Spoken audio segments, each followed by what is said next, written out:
Hello students, welcome back to Arihant Padhaku. I am your mathematics mentor Tusharkant. और आज के इस सेशन में हम लोग क्विक रिवीजन का सेकेंड पार्ट कवर करने वाले हैं। और इसमें जो चैप्टर्स हम लोग कवर करेंगे वो होगा चैप्टर नंबर 5, 6 एंड 7। मतलब continuity, differentiability, application of derivatives and linear programming. तो इसका पैटर्न बिल्कुल जो फर्स्ट पार्ट था क्विक रिवीजन का वैसा ही रहेगा।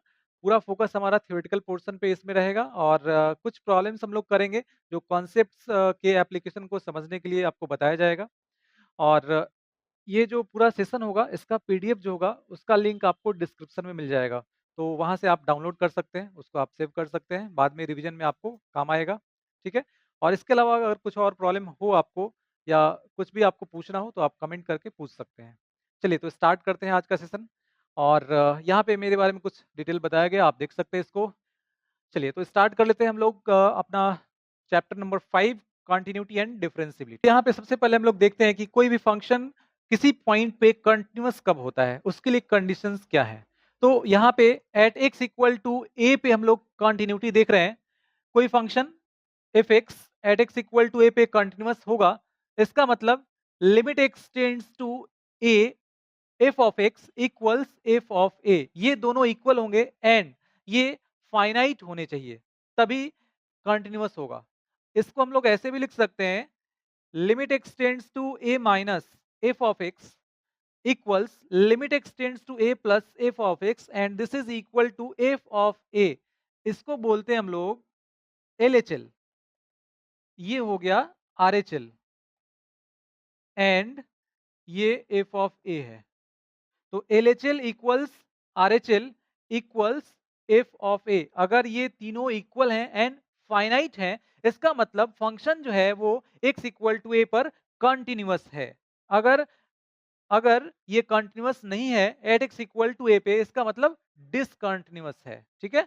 अब इसी को हम लोग ऐसे भी लिख सकते हैं, limit h tends to zero f of a minus h. इसको लिख सकते हैं limit h tends to zero f of a plus h and ये तो एफ ऑफ ए है ही। ठीक है। तो इसको हम लोग और अगर डिटेल में लिखना चाहें तो ऐसे लिख सकते हैं। चलिए तो अब आगे बढ़ते हैं और इससे रिलेटेड कुछ और इम्पोर्टेंट पॉइंट्स हम लोग यहाँ पे देख लेते हैं। जैसे कोई भी दो फंक्शन यहाँ पे लिया गया है, दोनों फंक्शन कंटिन्यूअस है किसी रियल नंबर सी पे, मतलब एक्स के किसी वैल्यू के लिए जो कि सी यहाँ पे लिया गया है। तो इस पे अगर एफ प्लस जी, एफ माइनस जी, एफ इंटू जी, मतलब सम, डिफरेंस एंड प्रोडक्ट की बात करें तो दो कॉन्टिन्यूअस फंक्शन का sum, difference and product always continuous होता है। ठीक है। अब आते हैं हम लोग एफ अपॉन जी पे, मतलब अगर एफ एक्स अपॉन जी एक्स की बात कर लें, एफ एक्स अपॉन जी एक्स की बात कर लें तो ये ऑलवेज कॉन्टिन्यूअस होगा सिर्फ और सिर्फ जहां पे gx जीरो हो रहा होगा वहां पे ये फंक्शन कंटिन्यूअस नहीं होगा, मतलब वहां पे डिसकंटिन्यूअस होगा। तो ये ध्यान रखना है सिर्फ, है ना। यहाँ पे देखिए continuous at x equal to c, अगर g ऑफ c, मतलब जो डिनोमिनेटर में फंक्शन दिख रहा है ना, वो c पे जीरो नहीं होना चाहिए, ये कंडीशन है। चलिए आगे बढ़ते हैं और देखिए यहाँ पे नेक्स्ट जो पॉइंट है, अगर gx कंटिन्यूअस फंक्शन है तो 1 अपॉन जी भी कंटिन्यूअस होगा। सिर्फ और सिर्फ ये ध्यान रखना है कि gx जीरो नहीं होना चाहिए, है ना, x के किसी वैल्यू के लिए। अगर gx x के किसी वैल्यू पे जीरो हो रहा है, इसका मतलब उस पॉइंट पे डिसकंटिन्यूअस है। ठीक है। आगे बढ़ते हैं। नेक्स्ट जो पॉइंट है उसमें ये आपको बताया गया कि अगर दो कंटिन्यूअस फंक्शन का कंपोजिशन, जैसे यहाँ पे एफ ऑफ जी जो लिखा गया है इसको हम लोग ऐसे लिखते हैं एफ ऑफ जी एक्स। तो एफ एफ एक्स और जी एक्स, ये इन दोनों का कंपोजिशन हो गया। तो दोनों अगर कंटिन्यूअस हैं एट एक्स इक्वल टू सी पे, तो जो दोनों का कंपोजिशन होगा वो भी सी पे कंटिन्यूअस होगा। ठीक है। तो यहाँ पे कुछ और इंपॉर्टेंट पॉइंट्स हैं जो हम लोग फ्रिक्वेंटली यूज करते हैं, इसको याद भी रखना चाहिए और ये आपको डायरेक्टली क्वेश्चन के फॉर्म में भी पूछा जा सकता है। जैसे देखिए फर्स्ट जो पॉइंट है, every constant function is continuous. जितने भी कांस्टेंट फंक्शन होते हैं वो ऑलवेज कंटिन्यूअस होते हैं। यहाँ पे हम लोग देख सकते हैं ये कांस्टेंट का मतलब f of x equals c. F of x का मतलब क्या होता है, इसी को हम लोग बोलते हैं वाई। तो अगर इसको हम लोग ग्राफिकली देखें, ये एक्स एक्सिस हो गया, ये वाई एक्सिस हो गया, और ये हो गया y is equal to c. Y equals constant का जो लाइन होगा वो पैरेलल टू एक्स एक्सिस होगा, है ना। Y is equal to constant straight line parallel to x axis. तो ये ऑलवेज कॉन्टिन्यूअस फंक्शन होता है। इसके बाद आइडेंटिटी फंक्शन। आइडेंटिटी फंक्शन का मतलब होता है F of x equals x, इसको बोलते हैं आइडेंटिटी फंक्शन। तो ये ऑलवेज कॉन्टिन्यूअस होता है। इसका ग्राफ अगर आप देखना चाहें तो देख सकते हैं, ये इसका ग्राफ हो जाता है। तो ये ऑलवेज कॉन्टिन्यूअस होता है। इसके बाद रेशनल फंक्शन मतलब एफ एक्स अपॉन जी एक्स के फॉर्म में, तो वो भी अपने डोमेन में, डोमेन का मतलब जी एक्स जीरो हो रहा होगा, मतलब यहाँ पे जो डिनोमिनेटर होगा वो फंक्शन जहां पे भी जीरो हो रहा होगा वो उसके डोमेन में नहीं आएगा, तो उस पॉइंट पे वो कंटिन्यूअस नहीं होगा। चलिए, तो नेक्स्ट जो पॉइंट है देख लेते हैं हम लोग यहाँ पे। Every polynomial function is continuous.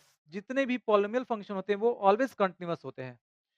इसके बाद मॉडुलस फंक्शन। तो मॉडुलस फंक्शन जो होता है F x equals mod x, ये ऑलवेज कंटिन्यूअस होता है। आप ग्राफ से देख सकते हैं इसको, ये F x equals modulus x का ग्राफ है, ये ऑलवेज कंटिन्यूअस है। ऑलवेज कंटिन्यूअस का मतलब अगर ग्राफिकली इसको देखना चाहें तो देखिए, अगर पेन को बिना उठाए पूरा ग्राफ हम लोग ड्रॉ कर सकते हैं, इसका मतलब वो फंक्शन ऑलवेज कंटिन्यूअस है। ठीक है, तो ये फॉर्मल डेफिनेशन तो नहीं है, लेकिन इससे आप बता सकते हैं, है ना, ग्राफिकली चेक कर सकते हैं। देखिए, नेक्स्ट जो पॉइंट है, all trigonometric functions are continuous in their domain. जितने भी ट्रिगोनोमेट्रिक फंक्शंस होते हैं, sine x, cos x, tan x, ये सब अपने डोमेन में ऑलवेज कंटीन्यूअस होते हैं। नेक्स्ट पॉइंट है एक्सपोनेंशियल फंक्शन। तो जो भी एक्सपोनेंशियल फंक्शन होंगे वो ऑलवेज कंटीन्यूअस होते हैं। एक्सपोनेंशियल फंक्शन का मतलब y is equal to a to the power x, इस फॉर्म में। ठीक है, ये जब a का वैल्यू ग्रेटर देन 1 होगा तब ये ग्राफ इस तरह से जाएगा। अगर 0 और 1 के बीच में हो जाएगा a का वैल्यू तो ग्राफ इस तरफ से डिक्रीजिंग हो जाएगा। ठीक है, तो ये ऑलवेज कंटीन्यूअस होता है। इसके बाद लॉगरिथमिक फंक्शन जो होगा वो भी अपने डोमेन में ऑलवेज कंटीन्यूअस होगा। तो देखिए यहाँ पे ये ग्राफ हो गया f of x equals log x का, f x equals log x. तो लॉग एक्स जो होगा वो इसका डोमेन देखिए 0 से इन्फिनिटी, इस बीच में ये ऑलवेज कंटीन्यूअस फंक्शन है। ठीक है, तो ये कुछ इंपॉर्टेंट पॉइंट्स थे। आगे बढ़ते हैं अब। देखिए यहाँ पे एक क्वेश्चन दिया गया है, तो इसमें सबसे पहले आपको क्या करना होता है, जब भी मॉडुलस फंक्शन इन्वॉल्व हो तो आपको इसको ब्रेक करना चाहिए। सबसे पहला काम यही करना चाहिए। तो एफ ऑफ एक्स इक्वल्स, यहाँ पे जब मॉडुलस एक्स का वैल्यू एक्स हो जाएगा तो ये हो जाएगा एक्स प्लस एक्स, 2x। और ये x कब होगा, जब x greater than equal to 0 हो जाएगा। जब x लेस देन 0 होगा तो ये माइनस एक्स हो जाएगा, तो ये हो जाएगा प्लस एक्स माइनस एक्स 0। तो यहाँ पे लिख लेते हैं x greater than equal to 0 के लिए और x लेस देन 0 के लिए। अब देखिए, इसको अगर ग्राफिकली करना होगा तो ग्राफिकली हम लोग कैसे करेंगे। ग्राफिकली ये बहुत ही आसानी से हो जाएगा। यहाँ पे फर्स्ट मेथड देख लीजिए। फर्स्ट मेथड ये है कि इसका ग्राफ ड्रॉ कर लीजिए, और अगर बिना पेन उठाए पूरा ग्राफ हम लोग ड्रॉ कर पाएंगे, इसका मतलब ये कंटिन्यूअस हो जाएगा, ऑलवेज कंटिन्यूअस होगा। तो x greater than equal to 0, equal to 0 का मतलब यहाँ पे, और ग्रेटर देन 0 का मतलब इसके राइट साइड में, y एक्सिस के राइट साइड में। तो ये 2x दिया गया है, और y is equal to m x का जो ग्राफ होगा, y is equal to m x का जो ग्राफ होगा वो straight line passing through origin, ये हो जाएगा। तो अब यहाँ पे देखिए y is equal to 2x, तो ये ग्राफ ऐसा हो जाएगा, y is equal to 2x का ग्राफ। और जब x लेस देन 0 होगा मतलब y एक्सिस के लेफ्ट साइड में, तो एफ एक्स का वैल्यू 0, मतलब y इक्वल्स 0। तो y इक्वल्स 0 का मतलब x एक्सिस, है ना, x एक्सिस का इक्वेशन होता है y इक्वल्स 0। तो यहाँ पे देखिए, जब x एक्सिस यहाँ पे लेंगे तो ये हो जाएगा ये लाइन ऐसा। ठीक है, तो अब यहाँ पे आप देख सकते हैं कि इसको बिना पेन उठाए पूरे ग्राफ को हम लोग ड्रॉ कर सकते हैं। ठीक है, तो ये ग्राफ हो गया इस फंक्शन का, और आप यहाँ से देख पा रहे हैं कि ये ऑलवेज कंटिन्यूअस है, कहीं भी ब्रेक नहीं हो रहा है इसका ग्राफ। तो इसका मतलब यहाँ पे हम लोग लिख सकते हैं continuous for all x belongs to R। अब हम लोग फर्स्ट मेथड देख चुके हैं, सेकेंड मेथड यहाँ पे देख लेते हैं। सेकेंड मेथड में क्या करना होगा? अगर हम लोग जो फॉर्मल डेफिनेशन आपको बताया गया है उसको यूज करते हैं, तो आपको यहाँ पे LHL, RHL और एफ ऑफ जीरो ये फाइंड करना होगा। एफ ऑफ जीरो क्यों फाइंड कर रहे हैं? क्योंकि जिस पॉइंट पे फंक्शन का वैल्यू चेंज कर रहा है, यहाँ पे देखिए ये हो गया जीरो, और ये जो पॉइंट होगा जस्ट इसके राइट साइड में, तो ये पॉइंट हो जाएगा जीरो प्लस, और ये पॉइंट जो होगा ये हो जाएगा जीरो माइनस। तो यहाँ पे जीरो माइनस मतलब इस तरफ से अगर हम लोग चेक करें, इस पॉइंट पे चेक करें, तो वो LHL लेफ्ट हैंड लिमिट दे देगा, इस पॉइंट पे RHL मिल जाएगा। तो देखिए LHL इक्वल्स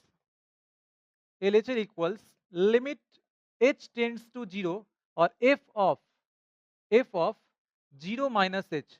हाँ, तो यहाँ पे ये हम लोग डिस्कस कर रहे थे कि जिस वैल्यू पे x के जिस वैल्यू पे फंक्शन का डेफिनेशन चेंज हो रहा है, देखिए इस तरफ फंक्शन का जो वैल्यू है वो यहाँ पे जीरो दिया गया है। जब x का वैल्यू जीरो से छोटा लेंगे, जब x का वैल्यू जीरो से ज्यादा लेते हैं तो 2x दिया गया है, मतलब at x equal to zero पे इसका वैल्यू इसके दोनों तरफ चेंज हो रहा है, तो ये डाउटफुल पॉइंट होता है। अगर यहाँ पे कंटिन्यूअस है मतलब सारे वैल्यू के लिए कंटिन्यूअस हो जाएगा।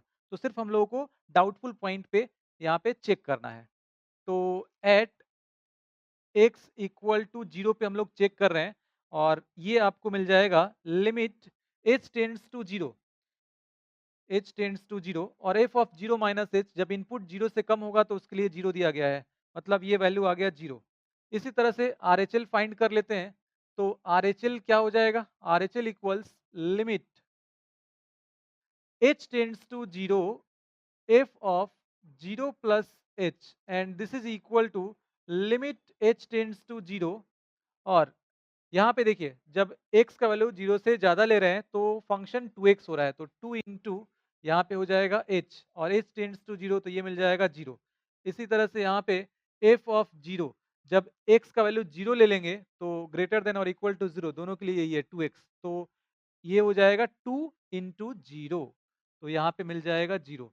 तो देखिए यहाँ पे तीनों का वैल्यू इक्वल आ गया और तीनों फाइनाइट है।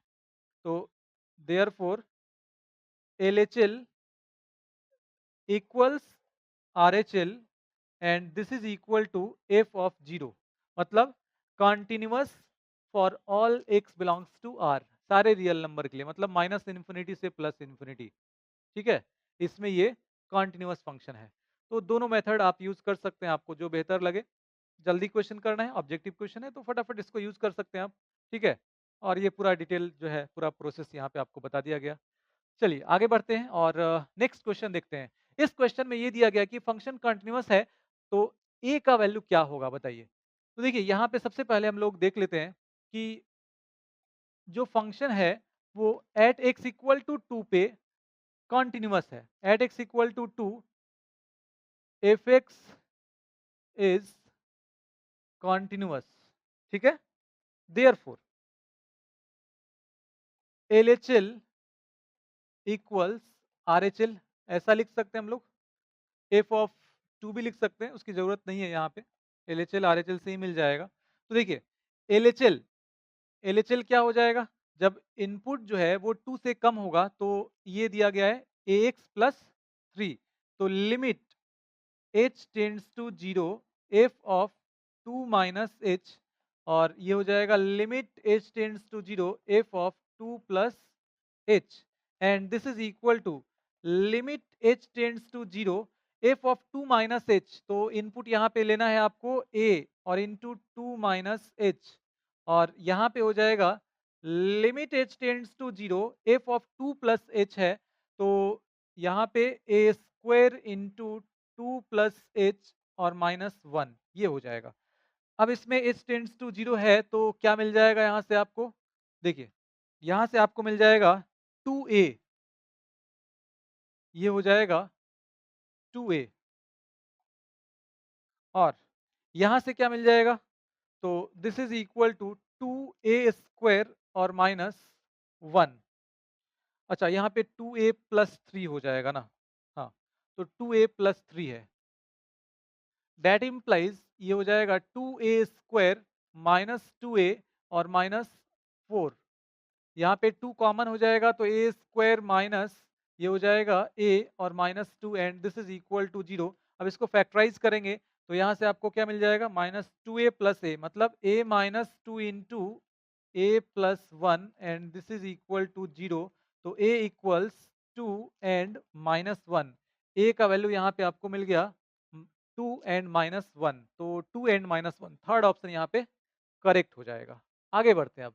देखिए, तो नेक्स्ट पॉइंट है डिफरेंशिएबिलिटी। तो कोई भी फंक्शन किसी पॉइंट पे, किसी point x equal to a पे अगर डिफरेंशिएबल है तो उस पॉइंट पे जो उस फंक्शन का LSD मतलब left hand derivative, RSD right hand derivative दोनों इक्वल होंगे और दोनों एग्जिस्ट करेंगे, तो इसका मतलब हुआ कि वो फंक्शन उस पॉइंट पे डिफरेंशिएबल होगा। तो देखिए, यही यहाँ पे आपको बताया गया है कि डिफरेंशिएबल या डेरिवेबल भी बोलते हैं at x equal to c। ठीक है, तो यहाँ पे देखिए left hand derivative and right hand derivative जो होगा वो एग्जिस्ट करेगा at x equal to c पे और इक्वल होगा। ठीक है, इस बात को याद रखिएगा। अब यहाँ पे लेफ्ट हैंड डेरिवेटिव और राइट हैंड डेरिवेटिव कैसे फाइंड करेंगे वो हम लोग आगे देखने वाले हैं। यहाँ पे एक और चीज देख लेते हैं हम लोग कि जो लेफ्ट हैंड डेरिवेटिव होगा, लेफ्ट हैंड डेरिवेटिव जो होगा उसको हम लोग इस तरीके से शॉर्ट में लिखते हैं L F dash A and R S D जो होगा राइट हैंड डेरिवेटिव जो होगा वो आर एफ डैश ए के बराबर होगा। और एक और बात, देखिए यहाँ पे अगर एफ डैश ए फाइंड करना होता है तो हम लोग ये फॉर्मूला यूज कर लेते हैं, limit x tends to a f of x minus f of a upon x minus A.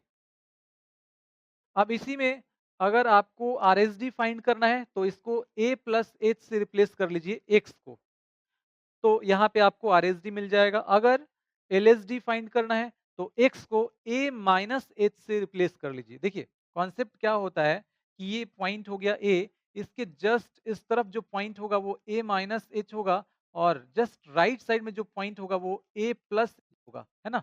Left left hand side से जब अप्रोच कर रहे हैं तो ए माइनस एच और राइट हैंड साइड से जब अप्रोच कर रहे हैं तो ए प्लस एच। तो इसलिए इस पॉइंट पे जब हम लोग ए माइनस एच पे फाइंड करते हैं तो उसको एल बोलते हैं और इस पॉइंट पे फाइंड करते हैं तो आर बोलते हैं। तो अब देखते हैं हम लोग एल और आर फाइंड करने का फॉर्मूला क्या है। देखिए आर एफ डैश से मतलब आर ये हो गया आर तो आर फाइंड करने के लिए जैसा कि अभी आपको बताया गया था कि उस फॉर्मूले में एक्स के जगह पे ए प्लस एच पुट कर लीजिए तो आपको आर मिल जाएगा। इसी को हम लोग बोलते हैं आर एंड ये हो गया एल। अब उस फॉर्मूले में जो अभी आपको फॉर्मूला बताया गया था उसमें एक्स को ए माइनस एच से रिप्लेस करेंगे तो आपको ये मिल जाएगा एल। अगर इन दोनों में से कोई एक फॉर्मूला याद रखते हैं, जैसे आर याद रखिए बेहतर रहेगा। आर अगर याद रखते हैं तो एल याद करने की जरूरत नहीं है। यहाँ पे करना क्या है, एच को माइनस एच से सिर्फ रिप्लेस कर लीजिए तो आपको एल मिल जाएगा। तो ऐसे कम चीजों को याद रखिए, है ना, और ज्यादा काम कीजिए तो वो ज्यादा बेहतर रहेगा। आगे बढ़ते हैं। देखिए नेक्स्ट जो पॉइंट यहाँ पे आपको बताया गया, देखिए यहाँ पे x इक्वल टू ए पे एल और आर इक्वल है, मतलब फंक्शन डिफरेंशिएबल है। अगर अगर ऐसा नहीं होता है तो इसका मतलब डिफरेंशिएबल नहीं है उस पॉइंट पे। ठीक है, आगे बढ़ते हैं अब।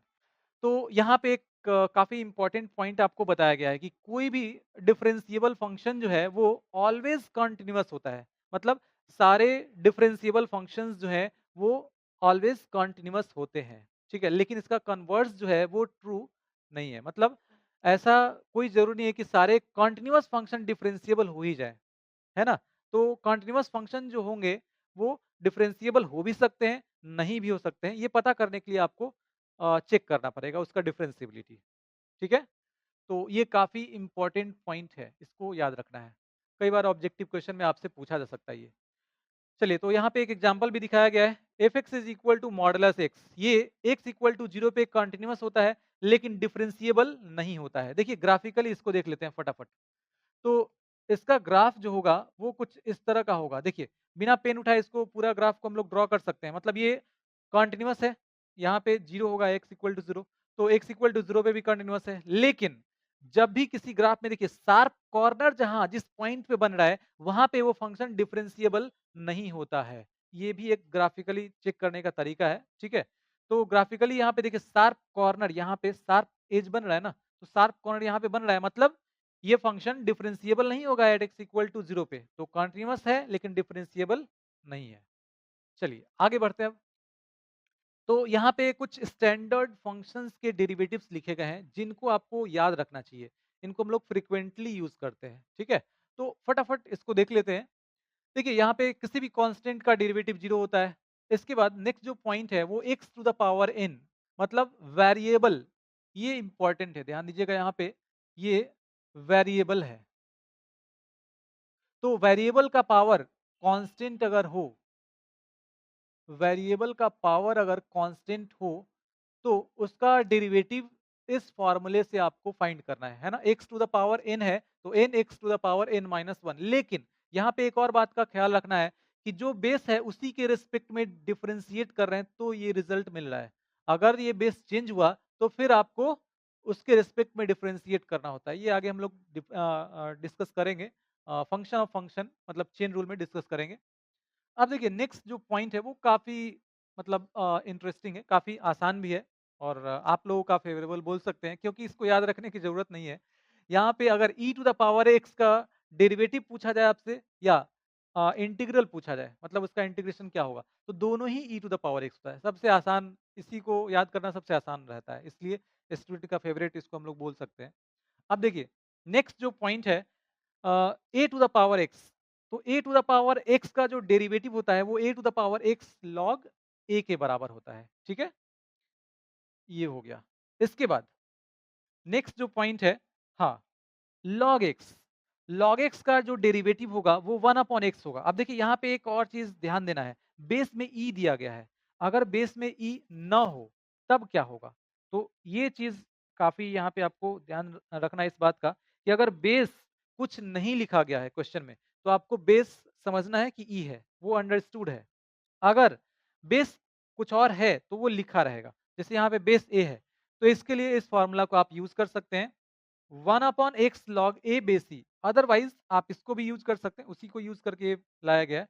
आपको करना क्या होगा कि पहले उसको बेस जो है उसको बेस चेंज फॉर्मूला से वहां से चेंज करना होगा, है ना? बेस ई बनाना होगा, फिर डिफरेंशिएट करना होगा। अगर आप ये डायरेक्टली याद रखते हैं तो इसको यूज कर सकते हैं आप। चलिए नेक्स्ट देखते हैं। अब यहाँ पे ट्रिगोनोमेट्रिक फंक्शन का स्टार्ट हो रहा है।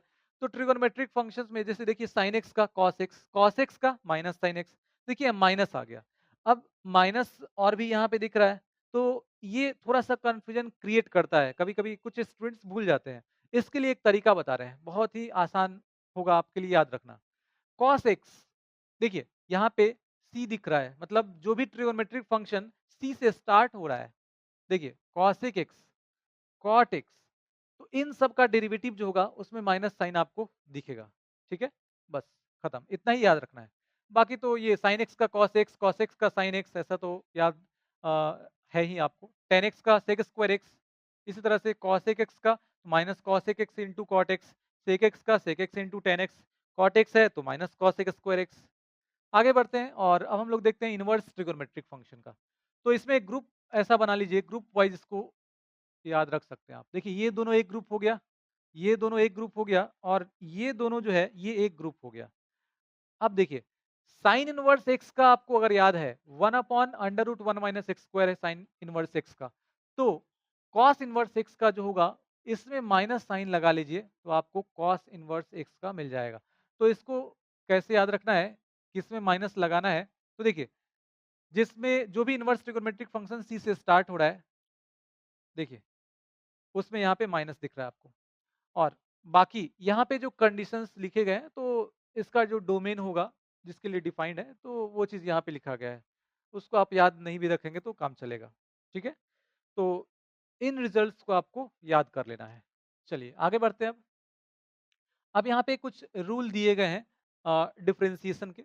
जैसे 2 फंक्शन का एडिशन हो या 2 फंक्शन का डिफरेंस अगर दिया गया है, तो उसको डिफरेंशिएट करने के लिए जो रूल यूज़ करेंगे बहुत ही सिंपल है। दोनों फंक्शन को सेपरेटली डिफरेंशिएट कर लेना है और उसमें प्लस साइन है तो प्लस यहाँ पे रख लेना है, माइनस है तो माइनस रख लेना है। इसमें कुछ खास नहीं है। ये दोनों इंपॉर्टेंट हैं। अगर 2 फंक्शन का प्रोडक्ट है, तो 2 फंक्शन का प्रोडक्ट अगर दिया गया है तो यहाँ पे इस फॉर्मूले को हम लोग यूज करते हैं, इस रूल को यूज करते हैं उसको डिफरेंशिएट करने के लिए। रूल क्या है? एक फंक्शन को आराम देते हैं, मतलब एक फंक्शन को बाहर रखते हैं और दूसरे फंक्शन को डिफरेंशिएट करते हैं। अब जिसको डिफरेंशिएट कर चुके हैं, मतलब जिसको काम पे पहले लगा चुके हैं, उसको आराम दे देंगे और उसके बाद जिसको काम पे नहीं लगाए थे, अब उसको काम पे लगा देंगे। सीधी सी बात है, ऐसे याद रखना है, ठीक है? इसके बाद देखते हैं हम लोग u अपॉन वी। तो इसमें इसमें एक चीज ध्यान रखना है कि स्टार्ट जो करना है वो डिनोमिनेटर जो दिख रहा है आपको v, उससे स्टार्ट करना है। v को आराम दे देना है, v को बाहर रखना है। इसके बाद u को डिफरेंशिएट कर लेना है, माइनस, यहाँ पे माइनस साइन आता है, ये भी ध्यान देना है। इसके बाद अब यहाँ पे जिसको डिफरेंशिएट किया उसको बाहर कर लेंगे, जिसको डिफरेंशिएट नहीं किया उसको डिफरेंशिएट कर लेंगे और होल डिवाइडेड बाई जो डिनोमिनेटर रहेगा उसका स्क्वायर, ठीक है? और यहाँ पे ये ध्यान रखना है कि u और v जो है वो कांस्टेंट नहीं है, ये फंक्शंस हैं, ठीक है? Functions of x। ओके, चलिए आगे बढ़ते हैं अब। चेन रूल, तो चेन रूल का यूज कब करते हैं और चेन रूल क्या है वो यहाँ पे हम लोग देखने वाले हैं। तो एक छोटा सा यहाँ पे एग्जांपल लेते हैं। देखिए, जैसे चेन रूल तभी यूज करेंगे जब फंक्शन ऑफ फंक्शन को डिफरेंशिएट करना हो। फंक्शन ऑफ फंक्शन का मतलब, जैसे मान लीजिए कि f ऑफ x इक्वल्स, यहाँ पे दे दिया साइन लॉग एक्स, तो यहाँ पे फंक्शन ऑफ फंक्शन मतलब ये फंक्शन जो साइन है वो एक और फंक्शन लॉग का फंक्शन है ना? दो फंक्शन यहाँ पे इन्वॉल्व हैं, तो ये फंक्शन ऑफ फंक्शन हम लोग बोलते हैं, ठीक है? साइन जो है वो लॉग का फंक्शन है। तो यहाँ पे अगर डेरिवेटिव फाइंड करना हो, यहाँ पे डेरिवेटिव फाइंड करना हो तो इसको हम लोग कैसे लिखेंगे? तो देखिए, इसका डेरिवेटिव इसका डेरिवेटिव पहले आपको लिखना है किसके रिस्पेक्ट में? तो जो इसका जो भी ट्रिगोनोमेट्रिक फंक्शन होता है उसका जो भी एंगल जो आर्गुमेंट होता है उसके रिस्पेक्ट में हम लोग उसका डेरिवेटिव लिखते हैं। तो log x है तो log x के रिस्पेक्ट में लिखेंगे। इसके बाद फिर log x का log x का किसके रिस्पेक्ट में? तो log x का डेरिवेटिव x के रिस्पेक्ट में हम लोग लिख सकते हैं, इसलिए यहाँ पे आ जाएगा dx। तो जब तक dx नहीं आए तब तक ये चेन आगे बढ़ते चला जाएगा, ठीक है? जब dx आ जाए तो वहाँ पे ब्रेक कर दीजिए और उसके बाद सारे का डेरिवेटिव जो आ रहा है वो यहाँ पे लिख लीजिए। सिंपल सी बात है, इसी को बोलते हैं चेन रूल, ठीक है? तो चेन रूल किसको बोलते हैं ये समझ में आया। और चेन रूल कब यूज करते हैं? तो जब फंक्शन ऑफ फंक्शन का डेरिवेटिव फाइंड करना है तो चेन रूल यूज करेंगे। तो यहाँ पे देखिए साइन एक्स का डेरिवेटिव क्या होता है? कॉस एक्स होता है। तो साइन लॉग एक्स है तो कॉस लॉग एक्स हो जाएगा। इसके बाद यहाँ पे लॉग एक्स है तो लॉग एक्स का डेरिवेटिव एक्स के रिस्पेक्ट में होता है 1/x। सिंपल। तो इस एग्जाम्पल के थ्रू आपको बहुत ही आसानी से ये समझ में आएगा। अब आगे बढ़ते हैं और यहाँ पे देखते हैं कि इम्प्लिसिट फंक्शन किसको बोलते हैं और इम्प्लिसिट फंक्शन का डेरिवेटिव हम लोग कैसे फाइंड करेंगे। तो देखिए, जब भी x और y के टर्म में, if as a function of x and y, तो x और y के टर्म में कोई फंक्शन दिया गया है तो वहां पे देखना है आपको कि अगर y को कंप्लीटली x के टर्म में अगर एक्सप्रेस नहीं कर सकते हैं तो इसका मतलब ये हुआ कि वो फंक्शन इम्प्लिसिट फंक्शन कहलाएगा। वो फंक्शन कैसा कहलाएगा? Implicit function. y को जब कंप्लीटली यहाँ पे x के टर्म में हम लोग एक्सप्रेस नहीं कर सकते हैं तो ये इम्प्लिसिट फंक्शन हो जाएगा, ठीक है? अब इम्प्लिसिट फंक्शन का डेरिवेटिव फाइंड कैसे करते हैं? तो देखिए, इसके लिए यहाँ पे रूल भी बताया गया है। देखिए, इसको एक एग्जांपल से यहाँ पे समझते हैं। देखिए, सबसे पहले x square plus y square is equal to x y. यहाँ पे एक छोटा सा इम्प्लिसिट फंक्शन ले लेते हैं हम लोग। अब रूल क्या है? तो सबसे पहले तो आपको ये देखना है कि ये इम्प्लिसिट फंक्शन है या नहीं। वो चेक करने के बाद आपको क्या करना है? दोनों तरफ बोथ साइड्स डिफरेंशिएट करना है। Differentiating both sides with respect to x, ठीक है? एक्स के रिस्पेक्ट में दोनों तरफ डिफरेंशिएट करेंगे। इसके बाद dy अपॉन dx वाले टर्म्स को एक तरफ कलेक्ट करेंगे और बाकी टर्म्स को दूसरे तरफ कर लेंगे। इसके बाद dy अपॉन dx का जो कोफिशिएंट होगा उसको दूसरे तरफ शिफ्ट कर लेंगे। ठीक है, तो यहां से आपको dy अपॉन dx मिल जाता है, यही यहां पे बताया गया है। चलिए यहां पे देखते हैं हम लोग, differentiating both sides with respect to x. X के रिस्पेक्ट में दोनों तरफ डिफरेंशिएट करेंगे तो ये आ जाएगा 2x प्लस ये हो जाएगा 2y dy अपॉन dx। चूंकि x के रिस्पेक्ट में कर रहे हैं तो यहाँ पे y स्क्वायर है, तो पहले आपको क्या करना होगा, y के रिस्पेक्ट में करना होगा, फिर y का x के रिस्पेक्ट में, and this is equal to यहाँ पे u इंटू वी, तो x को बाहर रखेंगे, इसका dy अपॉन dx हो जाएगा, प्लस अब y को बाहर रखेंगे और x का x के रिस्पेक्ट में हो जाएगा 1। तो अब देखिए dy अपॉन dx वाले टर्म को एक तरफ करते हैं तो ये आ जाएगा 2y माइनस एक्स और into d y upon d x, and this is equal to ये हो जाएगा y माइनस 2x। तो अब यहाँ पे आ जाएगा dy upon dy upon dx and this is equal to y minus 2x upon 2y minus x. तो इस तरह से आप ये समझ गए होंगे कि डिफरेंट ये इम्प्लिसिट फंक्शन जो है उसका डिफरेंशिएशन हम लोग कैसे करते हैं। आगे बढ़ते हैं हम, पैरामेट्रिक फंक्शंस का डेरिवेटिव कैसे फाइंड करते हैं। तो सबसे पहले यहाँ पे हम लोग देखते हैं कि पैरामेट्रिक फंक्शंस होता क्या है। देखिए जैसे मान लीजिए कि दो इक्वेशंस यहाँ पे लिखे गए हैं, x is equal to a t square and y is equal to 2at। तो देखिए यहाँ पे x का जो वैल्यू है वो y t पे डिपेंड कर रहा है और y का जो वैल्यू है वो भी t पे डिपेंड कर रहा है, मतलब x as a function of t और यहाँ पे y as a function of t है। तो यहाँ पे t जो है मतलब दोनों x और y दोनों का वैल्यू t पे डिपेंड कर रहा है, t यहाँ पे पैरामीटर कहलाता है। ठीक है, और इस तरह के इक्वेशंस को हम लोग बोलते हैं पैरामेट्रिक इक्वेशंस, पैरामेट्रिक फंक्शंस। देखिए तो पैरामेट्रिक फंक्शंस का डेरिवेटिव कैसे फाइंड करते हैं, सबसे पहले जो पैरामीटर होता है उसके रिस्पेक्ट में दोनों को x और y को डिफरेंशिएट करते हैं।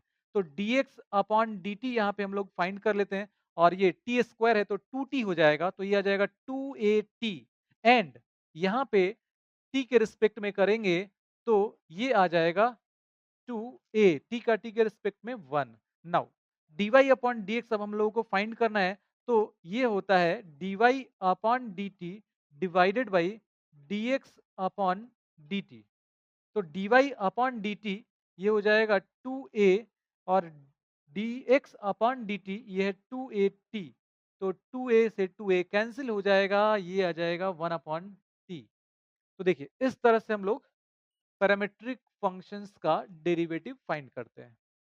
चलिए अब आगे बढ़ते हैं, लॉगरिथमिक डिफरेंशिएशन। तो लॉगरिथमिक डिफरेंशिएशन में हम लोग सबसे पहले देखते हैं कि ये इस फॉर्म में अगर आपको अ, दिया गया है कोई फंक्शन तो हम लोग लॉगरिथमिक डिफरेंशिएशन मतलब इसका यूज करते हैं, और इसके अलावा भी लॉगरिथमिक डिफरेंशिएशन का यूज करते हैं। जैसे मान लीजिए कि y इज इक्वल टू ऐसा दे दिया गया x minus one, x minus two upon x minus three, x minus four.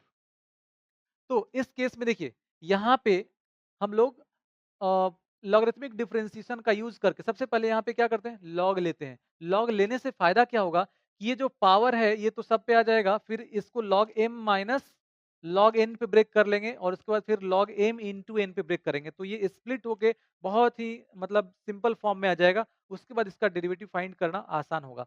Otherwise ऐसे आप अगर फाइंड करने जाएंगे u अपॉन v का यूज करके तो ये काफी कॉम्प्लेक्स हो जाएगा। तो चीजों को आसान करने के लिए जब भी फ्रैक्शनल पावर हो, उसके अंदर बहुत सारा टर्म लिखा गया हो, या बहुत सारे ट्रिगोनोमेट्रिक फंक्शंस का प्रोडक्ट, जैसे मान लीजिए कि यहाँ पे दे दिया गया y is equal to 10x into 10 2x into 10 3x, मतलब इस तरह के, या फिर कुछ ऐसा हो x into x plus one into x plus two into x plus three. तो इस तरह के फंक्शंस अगर हो, जनरली इस तरह के फंक्शंस अगर दिख रहे हैं तो इसमें आपको क्या करना है कि लॉगरिथमिक डिफरेंशिएशन का यूज करना है, मतलब सबसे पहले लॉग लेना है देन डिफरेंशिएट करना है। ठीक है, तो ये कुछ फॉर्म्स हैं जो ज्यादा आपको मिलते हैं तो ये यहाँ पे डिस्कस किया गया है। बाकी एक फॉर्म ये है variable to the power variable, variable to the power variable, ठीक है। तो इन फॉर्म्स में हम लोग लॉगरिथमिक डिफरेंशिएशन का यूज करते हैं। अब देखिए यहाँ पे लॉगरिथमिक डिफरेंशिएशन मतलब कैसे हम लोग इसको यूज करते हैं, इसमें होता क्या क्या है, प्रोसेस क्या है, वो देख लेते हैं। तो सबसे पहला काम क्या करते हैं, यहाँ पे लॉग लेते हैं हम लोग। तो लॉग दोनों तरफ लेंगे तो लॉग वाई हो जाएगा, और यहाँ पे लॉग ले लेंगे तो लॉग, और ये आर्गुमेंट हो जाएगा। तो आर्गुमेंट का जो पावर होता है वो यहाँ पे इसके आगे आके मल्टीप्लाई हो जाता है। तो आ गया वी एक्स जो पावर में था, और इनटू लॉग यू एक्स हो गया। नाउ लॉग लेने के बाद सेकेंड स्टेप जो होगा वो क्या होगा, दोनों तरफ डिफरेंशिएट करेंगे विथ रिस्पेक्ट टू एक्स। तो यहाँ पे with respect to x differentiate करते हैं, तो लॉग वाई है, इसका वाई के रिस्पेक्ट में करना होगा, जो कि 1/y आ जाएगा। और फिर y का x के रिस्पेक्ट में dy/dx। इसके बाद इसको u इंटू वी पे करेंगे, तो vx को बाहर रखेंगे पहले, और इसको इसका डेरिवेटिव लिखेंगे। तो इसका डेरिवेटिव क्या हो जाएगा, 1/ux हो जाएगा। फिर ux का x के रिस्पेक्ट में क्या होगा, u डैश x हो जाएगा, उसको लिख सकते हैं, या dux/dx ऐसा लिख सकते हैं आप। इसके बाद अब हम लोग vx को यहाँ पे आराम दिए हैं, तो अब इसको डिफरेंशिएट कर लेंगे और इस दूसरे वाले को आराम दे देंगे, ठीक है। तो इस तरीके से हम लोग अ, इस टाइप के फंक्शंस का डेरिवेटिव फाइंड करते हैं, ठीक है। चलिए अब आगे बढ़ते हैं, और यहाँ पे एक क्वेश्चन भी लिया गया है इससे। देखिए 10x to the power sin x variable to the power variable.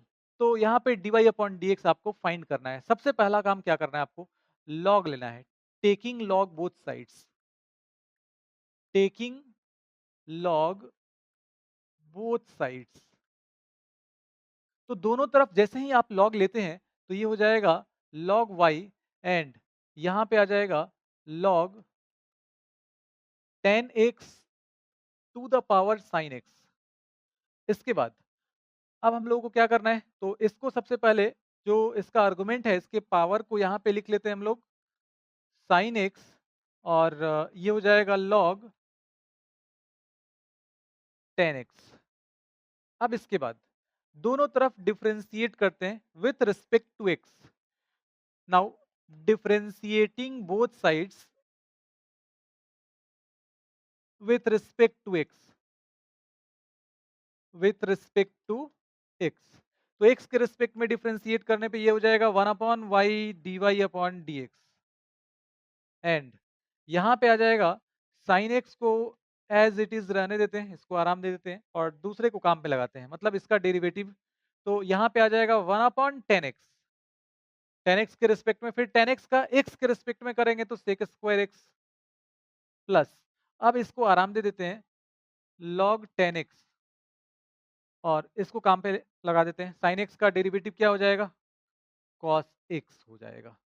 तो अब यहाँ पे लिख सकते हैं हम लोग कि dy/dx, तो dy/dx क्या आ जाएगा, y इस तरफ जाके मल्टीप्लाई हो जाएगा, और y क्या है 10x to the power sin x, तो यहाँ पे लिख लेते हैं इनटू, यहाँ पे आ जाएगा sin x, और इनटू sec²x/10x। अब इसको आप सिंप्लीफाई करना होगा तो कर लीजिएगा, देख लीजिएगा क्या आ रहा है, ठीक है। अभी उस पे हम लोग नहीं जा रहे हैं, और यहाँ पे आ जाएगा log 10x और इनटू cos x। तो इस तरह से आपको dy/dx यहाँ पे मिल गया, ठीक है। चलिए तो आगे बढ़ते हैं अब, और अब यहाँ पे देखते हैं हम लोग सेकेंड डेरिवेटिव। तो सेकेंड डेरिवेटिव बोलते किसको है, यहाँ पे देख लीजिए। सबसे पहले y is equal to f x कोई फंक्शन दिया गया है, तो dy/dx इसको क्या बोलते हैं हम लोग, फर्स्ट डेरिवेटिव या फर्स्ट ऑर्डर डेरिवेटिव, है ना। dy/dx को है first order derivative, first order derivative, और इसको हम लोग f' से भी रिप्रेजेंट करते हैं, या फिर इसको हम लोग y1 भी लिख सकते हैं, या फिर इसको y डैश ऐसा भी लिखते हैं। ये अलग अलग तरीके हैं, और भी एक दो तरीके से लिखा जाता है इसको, तो जनरली आपको ये देखने के लिए मिलते हैं। अब देखिए अगर dy अपॉन dx को एक बार और डिफरेंशिएट कर लिया जाए विथ रिस्पेक्ट टू x, मतलब d dx of dy upon dx, तो इसी को हम लोग बोलते हैं, ये सेकेंड ऑर्डर डेरिवेटिव हो जाएगा। और इसको सिंबॉलिकली हम लोग इस तरीके से रिप्रेजेंट करते हैं, इसको हम लोग क्या बोलते हैं, ये हो जाएगा सेकेंड ऑर्डर डेरिवेटिव, ये हो गया सेकेंड ऑर्डर डेरिवेटिव। अब इसको हम लोग और कैसे लिख सकते हैं, तो देखिए यहाँ पे y डबल डैश y2 या फिर f डबल डैश x, इस तरीके से जनरली हम लोग ये यूज करते हैं, तो इतना ही आपको बताया जाता है। इस तरीके से हम लोग सेकेंड ऑर्डर डेरिवेटिव को लिखते हैं। और ये फाइंड कैसे करना है तो इससे बताने की जरूरत तो है नहीं, जब एक बार डिफरेंशिएट कर सकते हैं तो आप उसको दूसरे बार भी डिफरेंशिएट कर सकते हैं, तीसरे बार भी डिफरेंशिएट कर सकते हैं, ठीक है। चलिए, तो सेकेंड ऑर्डर डेरिवेटिव हो गया। अब यहाँ पे हम लोग इस पे एक क्वेश्चन कर लेते हैं। जैसे y इज इक्वल टू दिया गया है, हम लोग सबसे पहले क्या करेंगे, d2y upon d x square को फाइंड करना है, तो dy अपॉन डी एक्स सबसे पहले फाइंड करेंगे। तो dy अपॉन डी एक्स क्या आ जाएगा, dy अपॉन डी एक्स हो जाएगा a, और e to the power 5x का e to the power 5x, और इनटू फिर 5x का x के रेस्पेक्ट में हो जाएगा 5। यहाँ पे ये हो जाएगा b, और ये आ जाएगा e to the power -5x का -5x के रिस्पेक्ट में, ये हो जाएगा -5x और इंटू -5। तो अब यहाँ पे देखिए dy upon d x 5a e to the power 5x और minus 5b e to the power -5x, ये हो जाएगा। अब इसको एक बार और डिफरेंशिएट करना है, तो आप 2 अपॉन डी एक्स स्क्वायर मिल जाएगा। नाउ देखिए d2y upon d x square and this is equal to, तो ये आ जाएगा 5a और e to the power 5x का e to the power 5x और इंटू 5 हो जाएगा, माइनस 5b और इसका हो जाएगा e to the power -5x और इंटू -5। तो अब देखिए ये आ जाएगा d2y upon d x square and this is equal to, ये हो जाएगा 25a और e to the power 5x, e to the power 5x, और यहाँ पे आ जाएगा plus 25b e to the power -5x। Now अब यहाँ पे 25 कॉमन कर लेंगे तो ये मिल जाएगा a e to the power 5x और plus b e to the power -5x, तो ये कितना आ जाएगा 25, और इसी को हम लोग यहाँ पे लिख सकते हैं, देखिए y लिख सकते हैं, this is equal to 25y।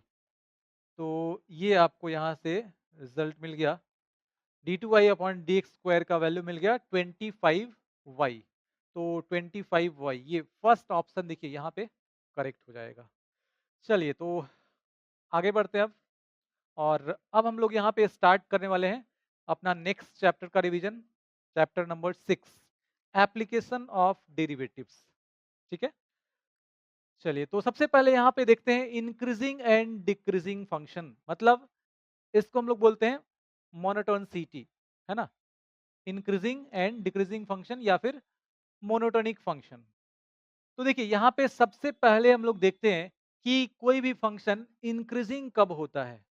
तो देखिए a function is said to be increasing on I, I यहाँ पे एक इंटरवल लिया गया है, किसी इंटरवल को माना जा रहा है आई।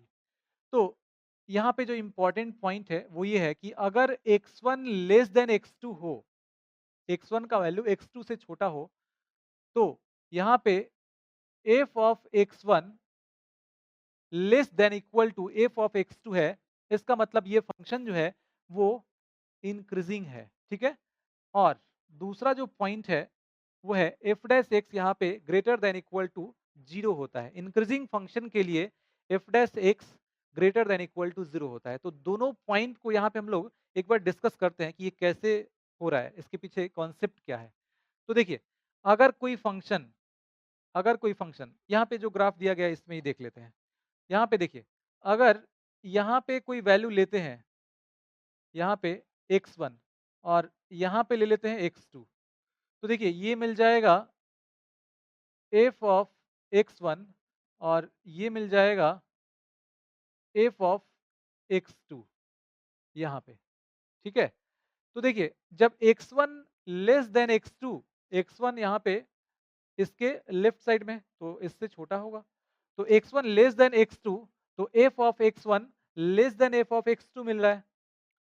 इसी तरह से इस वाले पोर्शन में जब आप आते हैं तो यहाँ पे जो भी लेते हैं आप इनपुट x1, x2, x3 कुछ भी लेंगे, तो ये इतने दूर तक यहाँ पे इसका वैल्यू कांस्टेंट हो जा रहा है। तो जो आउटपुट मिलेगा वो सेम ही मिलने वाला है आपको। तो उस केस में क्या हो जाएगा, f of x1, f of x1 और f ऑफ x2 क्या हो जाएगा, इक्वल हो जाएगा। उस केस में ये दोनों इक्वल हो जाएंगे। तो इसलिए इंक्रीजिंग फंक्शन जब होगा तो उस केस में x1 लेस देन x2 के लिए f of x1 less than और equal to f of x2 हो जाएगा। एंड अब हम लोग दूसरे पॉइंट पे आते हैं। दूसरा पॉइंट क्या है? दूसरा पॉइंट है यहाँ पे कि फंक्शन जो होगा वो उसका derivative greater than equal to 0 कब होगा? मतलब क्यों होगा? तो यहाँ पे अगर कोई भी स्ट्रिक्टली इंक्रीजिंग या इंक्रीजिंग फंक्शन हो, ठीक है? जैसे इंक्रीजिंग फंक्शन का मतलब क्या होता है? देख लीजिए, सिर्फ इंक्रीजिंग और स्ट्रिक्टली इंक्रीजिंग में डिफरेंस क्या है? यहाँ पे फंक्शन इंक्रीज कर रहा है, कांस्टेंट है, और यहाँ पे फिर इंक्रीज कर रहा है। स्ट्रिक्टली इंक्रीजिंग में मतलब सिर्फ इंक्रीज ही करेगा। तो यहाँ पे देखिए अगर कोई फंक्शन हम लोग यहाँ पे इस तरह से ले लेते हैं और इस पे अगर टेंजेंट ड्रॉ करते हैं, इस पे टेंजेंट ड्रॉ करते हैं, तो ये जो एंगल यहाँ पे बना रहा है, ये एंगल 0 से 90 के बीच में लाई करेगा। तो dy अपॉन dx जो होता है, dy अपॉन dx, ये tan थीटा स्लोप होता है। dy अपॉन dx क्या होता है? स्लोप ऑफ टेंजेंट होता है, ठीक है? तो ये tan थीटा के बराबर हो जाएगा, और tan थीटा के बराबर हो जाएगा तो देखिए यहाँ पे एंगल ऑफ इंक्लिनेशन है, तो इसका स्लोप मिल जाएगा tan थीटा जो कि dy अपॉन dx के बराबर है, और ये 0 से 90 के बीच में लाई कर रहा है, तो tan थीटा पॉजिटिव होगा, मतलब dy अपॉन dx पॉजिटिव हो जाएगा। इसका मतलब f डैश x यहाँ पे पॉजिटिव हो जाएगा। लेकिन इस वाले पोर्शन में क्या हो रहा है? इस वाले पोर्शन में स्लोप क्या हो जाएगा? कोई भी लाइन अगर x एक्सिस के पैरेलल है तो इक्वल टू 0 हो जाएगा। तो इसलिए यहाँ पे ग्रेटर देन और इक्वल टू 0 लिया जा रहा है। ठीक है? इस बात को आपको समझना है। तो फिलहाल ग्रेटर देन 0 के लिए हम लोग यहाँ पे डिस्कस कर लेते हैं, और इक्वल टू 0 तो आप समझ ही गए हैं। आप उसको देख लीजिएगा। ठीक है? इस वाले पोर्शन के लिए। ठीक है? आप ऐसा भी देख सकते हैं कि जो जिस पोर्शन में कांस्टेंट हो रहा है तो कांस्टेंट का डेरिवेटिव क्या होता है? 0 होता है। इसलिए यहाँ पे ग्रेटर देन और इक्वल टू 0 दोनों लिया गया है। अब आगे बढ़ते हैं हम लोग। तो नेक्स्ट है स्ट्रिक्टली इंक्रीजिंग फंक्शन। अब स्ट्रिक्टली इंक्रीजिंग फंक्शन देखिए यहाँ पे आ गया। स्ट्रिक्टली इंक्रीजिंग फंक्शन का मतलब लेफ्ट राइट अगर आप बढ़ते हैं तो ग्राफ जो है वो ऑलवेज देखिए ऊपर की तरफ जा रहा है, मतलब फंक्शन का वैल्यू ऑलवेज इंक्रीज कर रहा है, तो इसको बोलते हैं स्ट्रिक्टली इंक्रीजिंग। यहाँ पे कांस्टेंट का कोई चक्कर नहीं है, ठीक है? उसमें क्या था, इंक्रीज कर रहा था या कांस्टेंट था, ठीक है? यहाँ पे सिर्फ और सिर्फ इंक्रीज ही करेगा। तो इस केस में अब क्या होगा, स्ट्रिक्टली इंक्रीजिंग। स्ट्रिक्टली इंक्रीजिंग में क्या होगा, x1 लेस देन x2, तो f of x1 less then f of x, यहाँ पे इक्वल टू नहीं होगा, और f dash x greater then 0, तो f dash x greater then 0 वाला केस आप देख ही चुके हैं। ठीक है? यहाँ पे इक्वल टू 0 इस पोर्शन के लिए सिर्फ आ रहा था, अदरवाइज इसके लिए और इसके लिए ग्रेटर देन 0 ही आएगा। चलिए तो अब आगे बढ़ते हैं। अब इसको f dash x greater then 0 को आपको फिर से समझने की जरूरत तो है नहीं। आप ऐसे यहाँ पे कहीं पे भी टेंजेंट ड्रॉ करके देख सकते हैं। वो ऑलवेज जो एंगल बनाएगा, मतलब जो एंगल ऑफ इंक्लिनेशन होगा वो 0 से 90 के बीच में ही लाई करेगा। तो 10 पॉजिटिव वैल्यू होगा 10 का। आगे बढ़ते हैं, डिक्रीजिंग फंक्शन। तो डिक्रीजिंग फंक्शन फिर से आप उसी कॉन्सेप्ट को यहाँ पे यूज कर सकते हैं, जैसे इंक्रीजिंग में था कि इंक्रीजिंग या कांस्टेंट, है ना? यहाँ पे डिक्रीजिंग है तो या तो डिक्रीज करेगा या कांस्टेंट रहेगा। ठीक है? देखिए यहाँ पे डिक्रीज किया, यहाँ पे कांस्टेंट, और यहाँ पे फिर से डिक्रीज किया। ठीक है? ये थोड़ा सा आपको ऐसे इंक्लाइन टाइप का लग रहा है, लेकिन ये कांस्टेंट, ये बिल्कुल स्ट्रेट होगा, इसके पैरेलल होगा एक्स एक्सिस के, ठीक है। तो अब यहाँ पे देखिए डिक्रीजिंग में क्या हो जाएगा, for decreasing function x1 less than x2, तो f of x1 greater than और equal to f of x2, ठीक है। मतलब देखिए, मतलब यहाँ पे क्या हुआ कि अगर इनपुट कम होगा आउटपुट ज्यादा होगा, है ना। मतलब लोअर इनपुट हायर आउटपुट। जैसे देखिए यहाँ पे अगर x1 लेते हैं तो जो वैल्यू मिलेगा वो f ऑफ x1 यहाँ पे मिल जाएगा। अब यहाँ पे कोई वैल्यू लेते हैं x2, तो f ऑफ x2 यहाँ पे मिल जाएगा, ये मिल जाएगा f ऑफ x2। तो देखिए यहाँ पे क्या हो रहा है, lower input higher output, lower input higher output, higher output, ये बात याद रखना है। उसमें क्या था, इंक्रीजिंग में क्या था, lower input lower output, higher input higher output. यहां पे उल्टा हो जाता है, lower input higher output, higher input lower output, ठीक है। तो इस बात को याद रखना है। तो अब यहां पे हो गया, देखिए इसमें क्या हो रहा है, यहाँ पे ग्रेटर देन वाला साइन आ जाएगा इसके लिए। लेकिन अगर इस पोर्शन में बात करें तो यहाँ पे फंक्शन क्या है, कॉन्टिन्यूअस है, ये कांस्टेंट है। तो कांस्टेंट है तो यहाँ पे क्या हो जाएगा, इसके लिए अगर कोई भी इनपुट आप डालते हैं, यहाँ पे कोई भी इनपुट डालते हैं तो आउटपुट जो होगा वो ऑलवेज कांस्टेंट ही रहने वाला है। इसलिए यहाँ पे इक्वलिटी इसके लिए आ जाएगा, ठीक है। ये हो गया। अब देखते हैं कि F dash x less than और इक्वल टू जीरो। तो इक्वल टू जीरो तो समझ रहे होंगे, क्योंकि इस पोर्शन में जहाँ पे कांस्टेंट हो रहा है तो कांस्टेंट का डेरिवेटिव क्या हो जाएगा, इक्वल टू जीरो हो जाएगा। या फिर ये जो टेंजेंट होगा, जिस पोर्शन में कांस्टेंट है तो वहां पे देखिए टेंजेंट एक्स एक्सिस के पैरेलल हो जाएगा, तो उसका स्लोप जीरो हो जाएगा, ऐसे भी देख सकते हैं। इसके बाद यहाँ पे लेस देन जीरो कब होगा, तो लेस देन जीरो के लिए देखिए, for F x F dash x less than zero. देखिए फंक्शन अगर डिक्रीजिंग है, स्ट्रिक्टली डिक्रीजिंग, अभी आगे हम लोग देखने वाले हैं, तो उसमें क्या होगा, कहीं भी किसी पॉइंट पे अगर आप टेंजेंट ड्रॉ करते हैं तो वो ऑलवेज जो एंगल बनाएगा, एंगल ऑफ इंक्लिनेशन जो होगा वो क्या हो जाएगा, थीटा, यहाँ पे ग्रेटर देन 90 हो जाएगा। मतलब टेन थीटा यहाँ पे नेगेटिव हो जाएगा। Therefore d y upon d x या f dash x equals d y upon d x negative आ जाएगा। तो देखिए नेगेटिव हो गया, इक्वल टू जीरो कहाँ हो रहा है, कांस्टेंट के लिए। तो चलिए अब आगे बढ़ते हैं और अब देख लेते हैं स्ट्रिक्टली डिक्रीजिंग के लिए। तो स्ट्रिक्टली डिक्रीजिंग के लिए देखिए ग्राफ हो गया, और यहाँ पे वही कॉन्सेप्ट है, यहाँ पे देखिए लोअर इनपुट हायर आउटपुट, है ना, लोअर इनपुट हायर आउटपुट और हायर इनपुट लोअर आउटपुट। चलिए ये पॉइंट हो गया। दूसरा क्या था, F dash x less than zero. तो इसके लिए आपको बताया गया किसी पॉइंट पे अगर आप टेंजेंट ड्रॉ करते हैं तो एंगल ऑफ इंक्लिनेशन जो हो जाएगा वो क्या हो जाएगा, एंगल ऑफ इंक्लिनेशन यहाँ पे ये हो जाएगा थीटा, और थीटा जो हो जाएगा वो ग्रेटर देन 90 हो जाएगा। तो टेन थीटा हो जाएगा लेस देन जीरो, इसलिए F dash x less than zero होगा। और इसको याद रखिएगा, स्ट्रिक्टली डिक्रीजिंग के लिए x1 लेस देन x2, तो F of x1 greater then, उल्टा हो जाता है यहाँ पे, greater than F of x2 and F dash x less than zero, ठीक है। तो बस ये पॉइंट सिर्फ आपको याद रखना है, ठीक है। x1 लेस देन x2 तो ये, और F dash x less than zero, बस ये याद रखना है। तो हम लोग इंक्रीजिंग और डिक्रीजिंग पे एक क्वेश्चन कर लेते हैं। यहाँ पे पूछा गया है कि ये फंक्शन जो है वो किस इंटरवल में इंक्रीजिंग है और किस इंटरवल में डिक्रीजिंग है। इसके लिए सबसे पहला काम हम लोग क्या करना होता है, इस फंक्शन का डेरिवेटिव फाइंड करना होता है। तो इसका डेरिवेटिव आ जाएगा 6x² माइनस 18x और प्लस 12। अब देखिए यहाँ पे 6 कॉमन करेंगे तो x² और माइनस ये हो जाएगा 3x और प्लस 2 हो जाएगा। और यहाँ पे अब इसको फैक्टराइज कर लेते हैं, तो x square minus 2x minus x और प्लस 2 मिल जाएगा।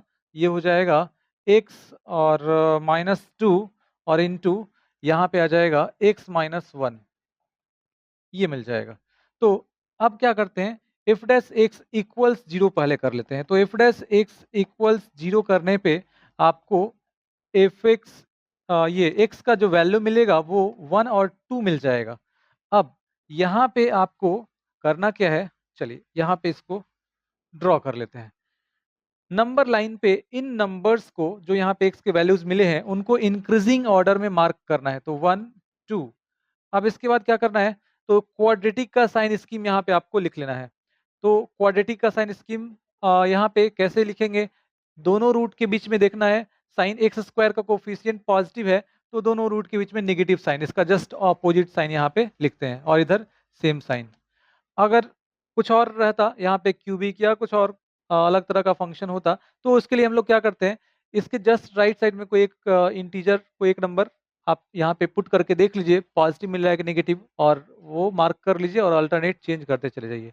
अब देखिए यहाँ पे एफ डैश एक्स किस इंटरवल में इंक्रीजिंग है और डिक्रीजिंग है, ये कैसे पता चलेगा, तो एफ डैश एक्स जहाँ भी पॉजिटिव है वहाँ पे इंक्रीजिंग हो जाएगा, है ना। तो इधर देखिए ये पॉजिटिव वैल्यू हो जाएगा एफ डैश एक्स का इस इंटरवल में, है ना, माइनस इन्फिनिटी से 1 में और 2 से इन्फिनिटी में पॉजिटिव, और इधर नेगेटिव, तो डिक्रीजिंग हो जाएगा इधर और इस इंटरवल में इंक्रीजिंग हो जाएगा, है ना। तो इसको आप लिख सकते हैं कि एफ एक्स जो होगा वो यहाँ पे इंक्रीजिंग हो जाएगा माइनस इन्फिनिटी से 1 में, ये हो जाएगा, और यूनियन 2 से इन्फिनिटी में इंक्रीजिंग, एंड 1 से 2 में डिक्रीजिंग। बस इतना ही करना है। चलिए तो अब आगे बढ़ते हैं और अब हम लोग अपने नेक्स्ट टॉपिक पे आ जाते हैं जो कि टेंजेंट्स एंड नॉर्मल। तो सबसे पहले यहाँ पे हम लोग देख लेते हैं टेंजेंट और नॉर्मल का स्लोप कैसे फाइंड करते हैं हम लोग। तो देखिए अगर y is equal to f of x, ये कोई कर्व का इक्वेशन दिया गया है, तो इसको अगर हम लोग डिफ्रेंशिएट कर लेते हैं तो आपको dy upon d x slope of tangent to the curve मिल जाता है ना। Slope of tangent to the curve equals dy upon d x, ये होता है। और अब अगर किसी पॉइंट पे, जैसे यहाँ पे P पॉइंट लिया गया है x1 y1, इस पे अगर स्लोप ऑफ टेंजेंट फाइंड करना है तो dy upon d x at x1 y1, मतलब जो भी dy अपॉन डी एक्स का वैल्यू आएगा उसमें x के जगह x1 आपको पुट कर देना है, y की जगह अगर है तो y1 पुट करना है, ठीक है, इस तरह से। तो ये हो गया slope of tangent at point x1 y1, है ना। अब इसके बाद देखते हैं नॉर्मल का स्लोप। सबसे पहले यहाँ पे देखिए कि अगर टेंजेंट और नॉर्मल के बीच का एंगल देखा जाए तो 90 डिग्री यहाँ पे दिख रहा है आपको, मतलब दोनों लाइन परपेंडिकुलर हैं, और दो परपेंडिकुलर लाइन के स्लोप का प्रोडक्ट क्या होगा, ये अगर इन दोनों के बीच का एंगल 90 डिग्री है, इसका स्लोप है m1 और इसका स्लोप है m2, तो m1 इंटू m2 इक्वल्स -1 होता है। ये आप लोग कोऑर्डिनेट ज्योमेट्री में सीख चुके हैं। तो अगर यहाँ पे दोनों में से किसी एक का वैल्यू चाहिए, जैसे मान लीजिए कि m2 चाहिए, तो ये -1 अपॉन m1 हो जाएगा। तो देखिए यहाँ पे अगर स्लोप ऑफ नॉर्मल चाहिए और स्लोप ऑफ टेंजेंट आपको पता है, तो यहाँ पे स्लोप ऑफ नॉर्मल का वैल्यू मिल जाएगा। स्लोप ऑफ टेंजेंट क्या होता है, dy upon d x, put कर देंगे इसका वैल्यू, तो आपको स्लोप ऑफ नॉर्मल मिल जाएगा -1 upon dy upon d x. Simple है ये। चलिए अब आगे बढ़ते हैं और देखिए इस पे एक क्वेश्चन दिया गया है, y is equal to sine square x, एक कर्व दिया गया है और एट एक्स इक्वल टू π/4 पे स्लोप ऑफ नॉर्मल फाइंड करना है। तो सबसे पहले आपको स्लोप ऑफ टेंजेंट फाइंड करना होगा, तो dy अपॉन डी एक्स, देखिए dy अपॉन डी एक्स क्या आ जाएगा, तो साइन स्क्वायर एक्स है तो ये आ जाएगा 2 साइन एक्स, इसका डेरिवेटिव, और फिर साइन एक्स का क्या हो जाएगा, तो कॉस एक्स हो जाएगा, dy अपॉन डी एक्स आ गया।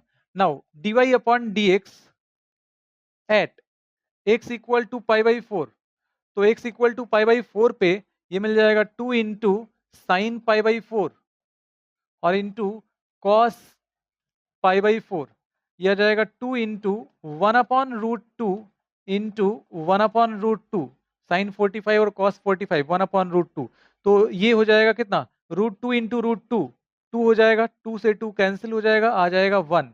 देयरफॉर स्लोप ऑफ नॉर्मल, यहाँ पे स्लोप ऑफ नॉर्मल मिल जाएगा -1 अपॉन स्लोप ऑफ टेंजेंट, और जो कि आया है 1, तो दिस इज इक्वल टू -1। तो देखिए यहाँ पे सेकेंड ऑप्शन करेक्ट हो जाएगा।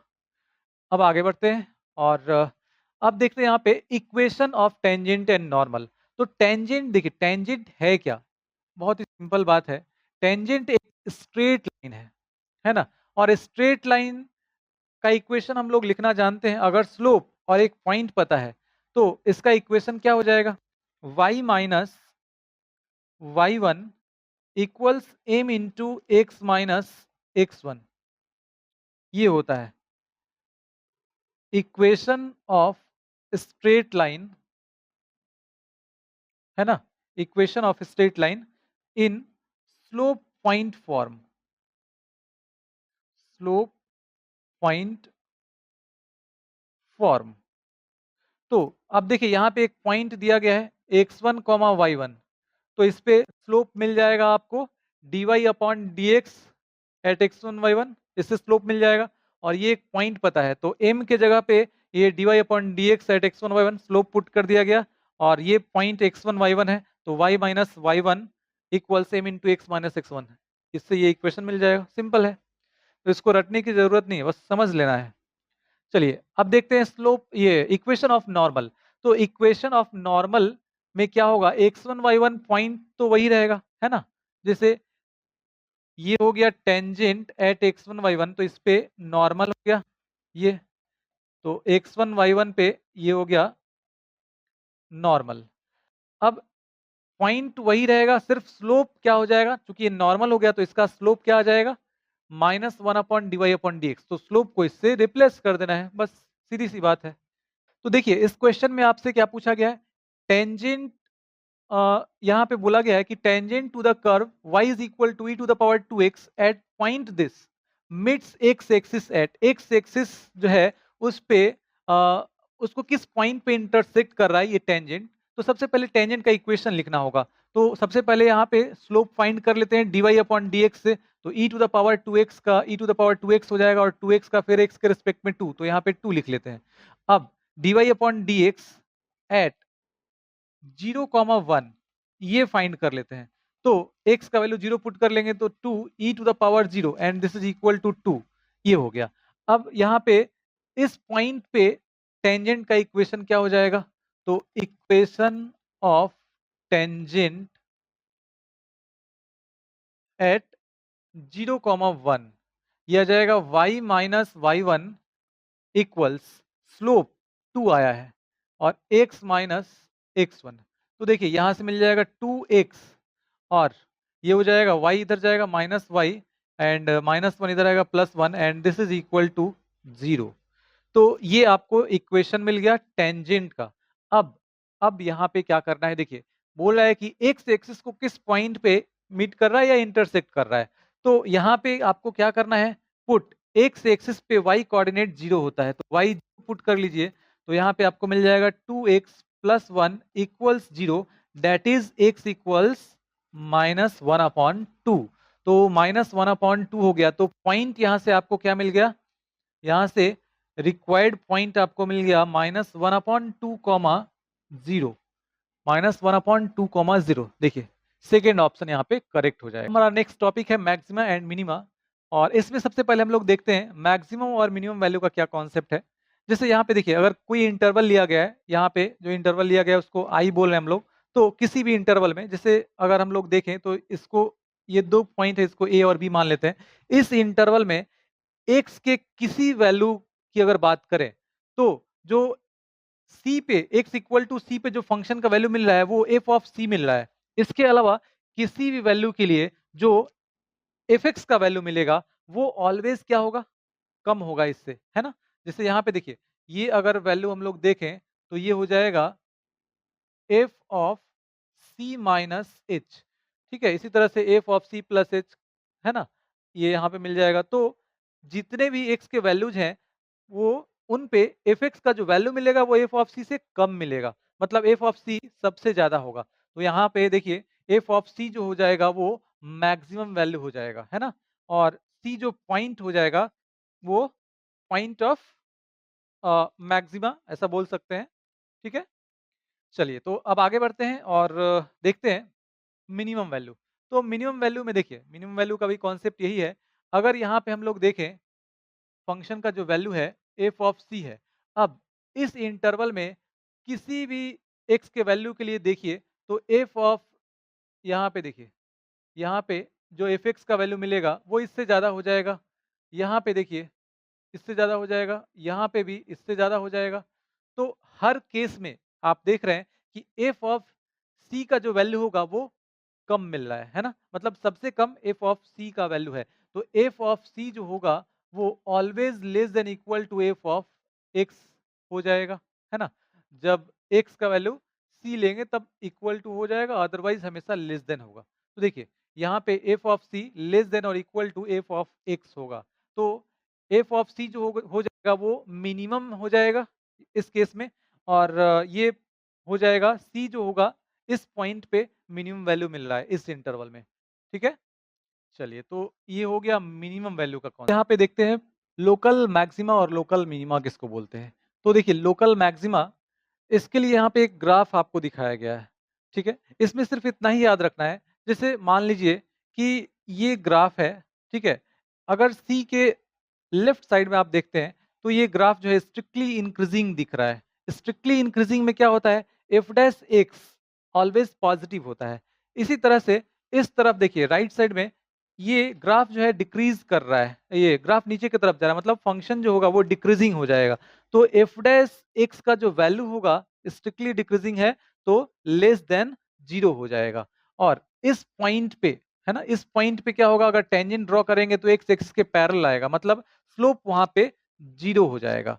तो f डैश c जो होगा वो 0 हो जाएगा। तो देखिए अब यहाँ पे अगर c ले लें, x इक्वल टू c, और इसके जस्ट लेफ्ट साइड में अगर देखें तो इसका f डैश x का जो वैल्यू है वो पॉजिटिव मिल रहा है और इस तरफ नेगेटिव मिल रहा है। तो देखिए x इक्वल टू c के अराउंड अगर हम लोग देखें, लेफ्ट टू राइट अगर बढ़ते हैं आप, लेफ्ट टू राइट पॉजिटिव से नेगेटिव वैल्यू चेंज हो रहा है, तो ये पॉइंट ऑफ लोकल मैक्सिमा कहलाता है। ये क्या कहलाएगा? पॉइंट ऑफ लोकल मैक्सिमा, ये कहलाएगा पॉइंट ऑफ लोकल मैक्सिमा। और इस पे जो फंक्शन का वैल्यू मिलेगा वो लोकल मैक्सिमम वैल्यू कहलाएगा, ठीक है? इस पे देखिए एफ ऑफ सी जो होगा वो यहाँ पे लोकल मैक्सिमम वैल्यू कहलाएगा, ठीक है? लोकल मैक्सिमम वैल्यू, ठीक है? लोकल मैक्सिमा को हम लोग रिलेटिव मैक्सिमा भी बोलते हैं। ये वर्ड भी आपको कई जगह देखने को मिल सकता है, इसलिए बता दे रहे हैं। तो ये हो गया। अब देखिए यहाँ पे अगर लोकल मिनिमा की बात करें, तो देखिए लोकल मिनिमा में क्या होगा, तो अगर सी के जस्ट लेफ्ट साइड में देखें तो ग्राफ क्या है, नीचे की तरफ जा रहा है, मतलब लेफ्ट राइट अगर हम लोग बढ़ते हैं तो ग्राफ नीचे की तरफ जा रहा है। तो इस तरफ क्या हो जाएगा, ये स्ट्रिक्टली डिक्रीजिंग फंक्शन हो जाएगा। तो स्ट्रिक्टली डिक्रीजिंग फंक्शन के लिए एफ डैश एक्स का जो वैल्यू होगा वो क्या आ जाएगा, नेगेटिव आ जाएगा। और इस तरफ देखें आप तो एफ डैश एक्स ये स्ट्रिक्टली इंक्रीजिंग फंक्शन हो गया, तो एफ डैश एक्स पॉजिटिव हो जाएगा। तो सी के अराउंड अगर देखें तो नेगेटिव से पॉजिटिव वैल्यू मिल रहा है, तो इसका मतलब ये क्या हो जाएगा, point of local minima, point of local minima हो जाएगा, ठीक है? तो बस इतना ही याद रखना है कि एफ डैश एक्स का वैल्यू अगर नेगेटिव से पॉजिटिव किसी पॉइंट के रिस्पेक्ट में अगर देखें तो नेगेटिव से पॉजिटिव चेंज हो रहा है, तो वो पॉइंट जो हो जाएगा वो पॉइंट ऑफ लोकल मिनिमा हो जाएगा। अगर पॉजिटिव से नेगेटिव चेंज हो रहा है तो पॉइंट ऑफ लोकल मैक्सिमा हो जाएगा, ठीक है? चलिए तो अब आगे बढ़ते हैं और अब देखते हैं यहाँ पे absolute maxima and minima. Absolute maxima and minima का मतलब यहाँ पे देखिए, अब्सोल्यूट मैक्सिमम वैल्यू का मतलब होता है कि अगर किसी इंटरवल में बात करें तो जो सबसे ज़्यादा वैल्यू मिलता है उसको बोलते हैं एब्सोल्यूट मैक्सिमम वैल्यू या ग्रेटेस्ट, है ना? या फिर अगर उस इंटरवल में जो सबसे कम वैल्यू मिल रहा है उसको बोलते हैं एब्सोल्यूट मिनिमा, है ना? Absolute minimum value. तो अब यहाँ पे देखिए एक ग्राफ लिया गया है। इस ग्राफ में देखिए x इक्वल टू a जो पॉइंट है, उस पे आपको सबसे ये पॉइंट सबसे ऊपर दिख रहा है। इस पे जो वैल्यू मिलेगा फंक्शन का वो सबसे ज़्यादा मिलेगा। तो ये हो जाएगा absolute maximum value at x equal to a, absolute maximum value. And इस पॉइंट पे d पे सबसे कम वैल्यू मिल रहा है। तो ये हो जाएगा absolute minimum value at x equal to d। इसी तरह से बाकी जो वैल्यूज होंगे, बाकी जैसे एक्स के और वैल्यूज के लिए जो फंक्शन के वैल्यूज मिल रहे हैं वो लोकल मैक्सिमा लोकल मिनिमा, मतलब इस बीच में बहुत सारे लोकल मैक्सिमा और लोकल मिनिमा मिल सकते हैं, लेकिन जो एब्सोल्यूट मैक्सिमा होगा वो एक होगा, एब्सोल्यूट मिनिमा जो होगा वो एक होगा, है ना? सबसे ज्यादा जो होगा वो एब्सोल्यूट मैक्सिमा हो जाएगा, सब एब्सोल्यूट मैक्सिमम वैल्यू, और जो सबसे कम होगा वो एब्सोल्यूट मिनिमम वैल्यू हो जाएगा।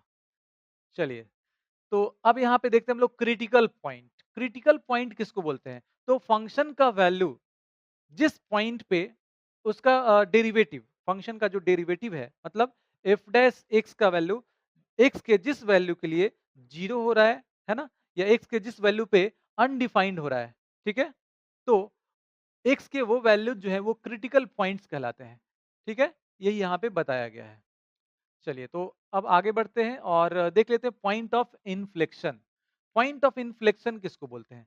तो अगर x equal to c critical point है ना? तो x इक्वल टू सी जो होगा पॉइंट ऑफ इन्फ्लेक्शन तभी कहलाएगा जब f dash c equal to zero हो जाएगा। एफ डबल डैश सी मतलब सेकेंड ऑर्डर डेरिवेटिव जो है उस पॉइंट पे जीरो हो जाएगा, और third order derivative not equal to zero हो जाएगा, नॉट इक्वल टू जीरो होगा। तो वो पॉइंट क्या कहलाएगा? पॉइंट ऑफ इन्फ्लेक्शन कहलाएगा। देखिए इसका एक एग्जांपल देखते हैं तो आपको और अच्छे से समझ में आएगा। जैसे मान लीजिए कि f of x equals x cube, तो एफ डैश एक्स यहाँ पे आपको मिल जाएगा 3x², f double dash x मिल जाएगा 6x, and f triple dash x मतलब थर्ड ऑर्डर डेरिवेटिव ये मिल जाएगा 6। तो at x equal to zero, at x equal to zero, अब एफ डैश एक्स का वैल्यू मिलेगा, एफ डैश एक्स का value x equal to zero पे, तो ये क्या मिल जाएगा? एक्स का वैल्यू जीरो पुट करेंगे, जीरो मिल जाएगा। इसी तरह से एफ डबल डैश और ये जीरो पे मिल जाएगा 6 × 0 जीरो, और थर्ड ऑर्डर डेरिवेटिव का वैल्यू इधर एक्स है ही नहीं तो ये 6 ही रहेगा। तो this is not equal to zero. तो यहाँ पे एक्स इक्वल टू जीरो जो है ये पॉइंट ऑफ इन्फ्लेक्शन हो गया, है ना? पॉइंट ऑफ इन्फ्लेक्शन, ठीक है? देखिए पॉइंट ऑफ इन्फ्लेक्शन, तो ये एग्जांपल है, इससे आपको अच्छे से समझ में आ जाएगा ये। आगे बढ़ते हैं अब। देखिए यहाँ पे एक क्वेश्चन दिया गया है और आपसे पूछा गया है क्रिटिकल पॉइंट्स बताइए। तो इसके लिए सबसे पहले क्या करना होता है? एफ डैश एक्स फाइंड करना होता है। F dash x equal to zero कर लेंगे, वहां से एक्स के जो वैल्यूज मिल जाएंगे वो क्रिटिकल पॉइंट्स हो जाएंगे। तो ये हो जाएगा कितना? 3x² minus 4x plus 1। अब इसको जीरो कर लेते हैं। Put F dash x equals zero, that implies 3x² minus, और इसको अगर फैक्टराइज कर लें तो ये हो जाएगा कितना? -3x और -x plus 1, and this is equal to zero. तो ये आ जाएगा 3x और ये हो जाएगा x, और माइनस यहाँ पे आ जाएगा कितना? 1, माइनस यहाँ पे 1 common, x minus 1, and this is equal to zero. तो 3x माइनस 1 और x माइनस 1 इक्वल्स जीरो। तो x इक्वल्स यहाँ पे मिल जाएगा 1/3 एंड 1। तो 1/3 एंड 1, फर्स्ट ऑप्शन देखिए यहाँ पे करेक्ट होगा। देखते हैं फर्स्ट डेरिवेटिव टेस्ट। तो देखिए फर्स्ट डेरिवेटिव टेस्ट कैसे करते हैं, और इससे आपको लोकल मैक्सिमा और लोकल मिनिमम वैल्यू कैसे फाइंड किया जाता है ये हम लोग यहाँ पे देखने वाले हैं। देखिए फर्स्ट डेरिवेटिव टेस्ट में होता क्या है? सबसे पहले आपको जैसे y is equal to f of x ये दिया गया है, तो फर्स्ट जो स्टेप होगा उसमें इसका डेरिवेटिव फाइंड करना है, मतलब एफ डैश एक्स फाइंड करना है। सेकेंड स्टेप क्या होगा, एफ डैश एक्स को 0 पुट करना है। यहां से आपको एक्स के वैल्यूज मिलेंगे जो कि C1, C2, C3, Cn ऐसा कुछ मान लेते हैं हम लोग, ये वैल्यूज मिल गए। इसके बाद इन वैल्यूज के रिस्पेक्ट में जो मतलब उसके लेफ्ट साइड और राइट साइड में जो साइन होगा, मतलब पॉजिटिव होगा कि नेगेटिव होगा, वो आपको मार्क कर लेना है। जैसे मान लीजिए कि ये हो गया 1 2, इस तरह से मान लीजिए कि आपको मिल रहा है, तो इधर पॉजिटिव हो गया, नेगेटिव हो गया, पॉजिटिव हो गया, ऐसे आपको साइन स्कीम तैयार कर लेना है। ठीक है, अब देखिए, अब होगा क्या, जैसे आप ये तैयार करेंगे तो देखिए यहाँ पे अगर एफ डैश एक्स का साइन पॉजिटिव से नेगेटिव चेंज हो रहा है, जैसे मान लीजिए ये एक क्रिटिकल पॉइंट लिया गया है एक्स इक्वल टू सी पे, तो ये हो गया एक्स इक्वल टू सी। अब यहाँ पे पॉजिटिव से नेगेटिव साइन चेंज कर रहा है, ये हम लोग पहले भी डिस्कस कर चुके हैं उसमें। तो पॉजिटिव से नेगेटिव जब साइन चेंज करेगा, तो यहाँ पे लेफ्ट राइट आपको भरना है, पॉजिटिव से नेगेटिव साइन चेंज हो रहा है, तो इसका मतलब ये पॉइंट ऑफ लोकल मैक्सिमा देगा, है ना। यहाँ पे क्या हो जाएगा, पॉइंट ऑफ लोकल मैक्सिमा, ये हो जाएगा पॉइंट ऑफ लोकल मैक्सिमा, और यहाँ पे जो वैल्यू मिलेगा वो लोकल मैक्सिमम वैल्यू मिलेगा आपको।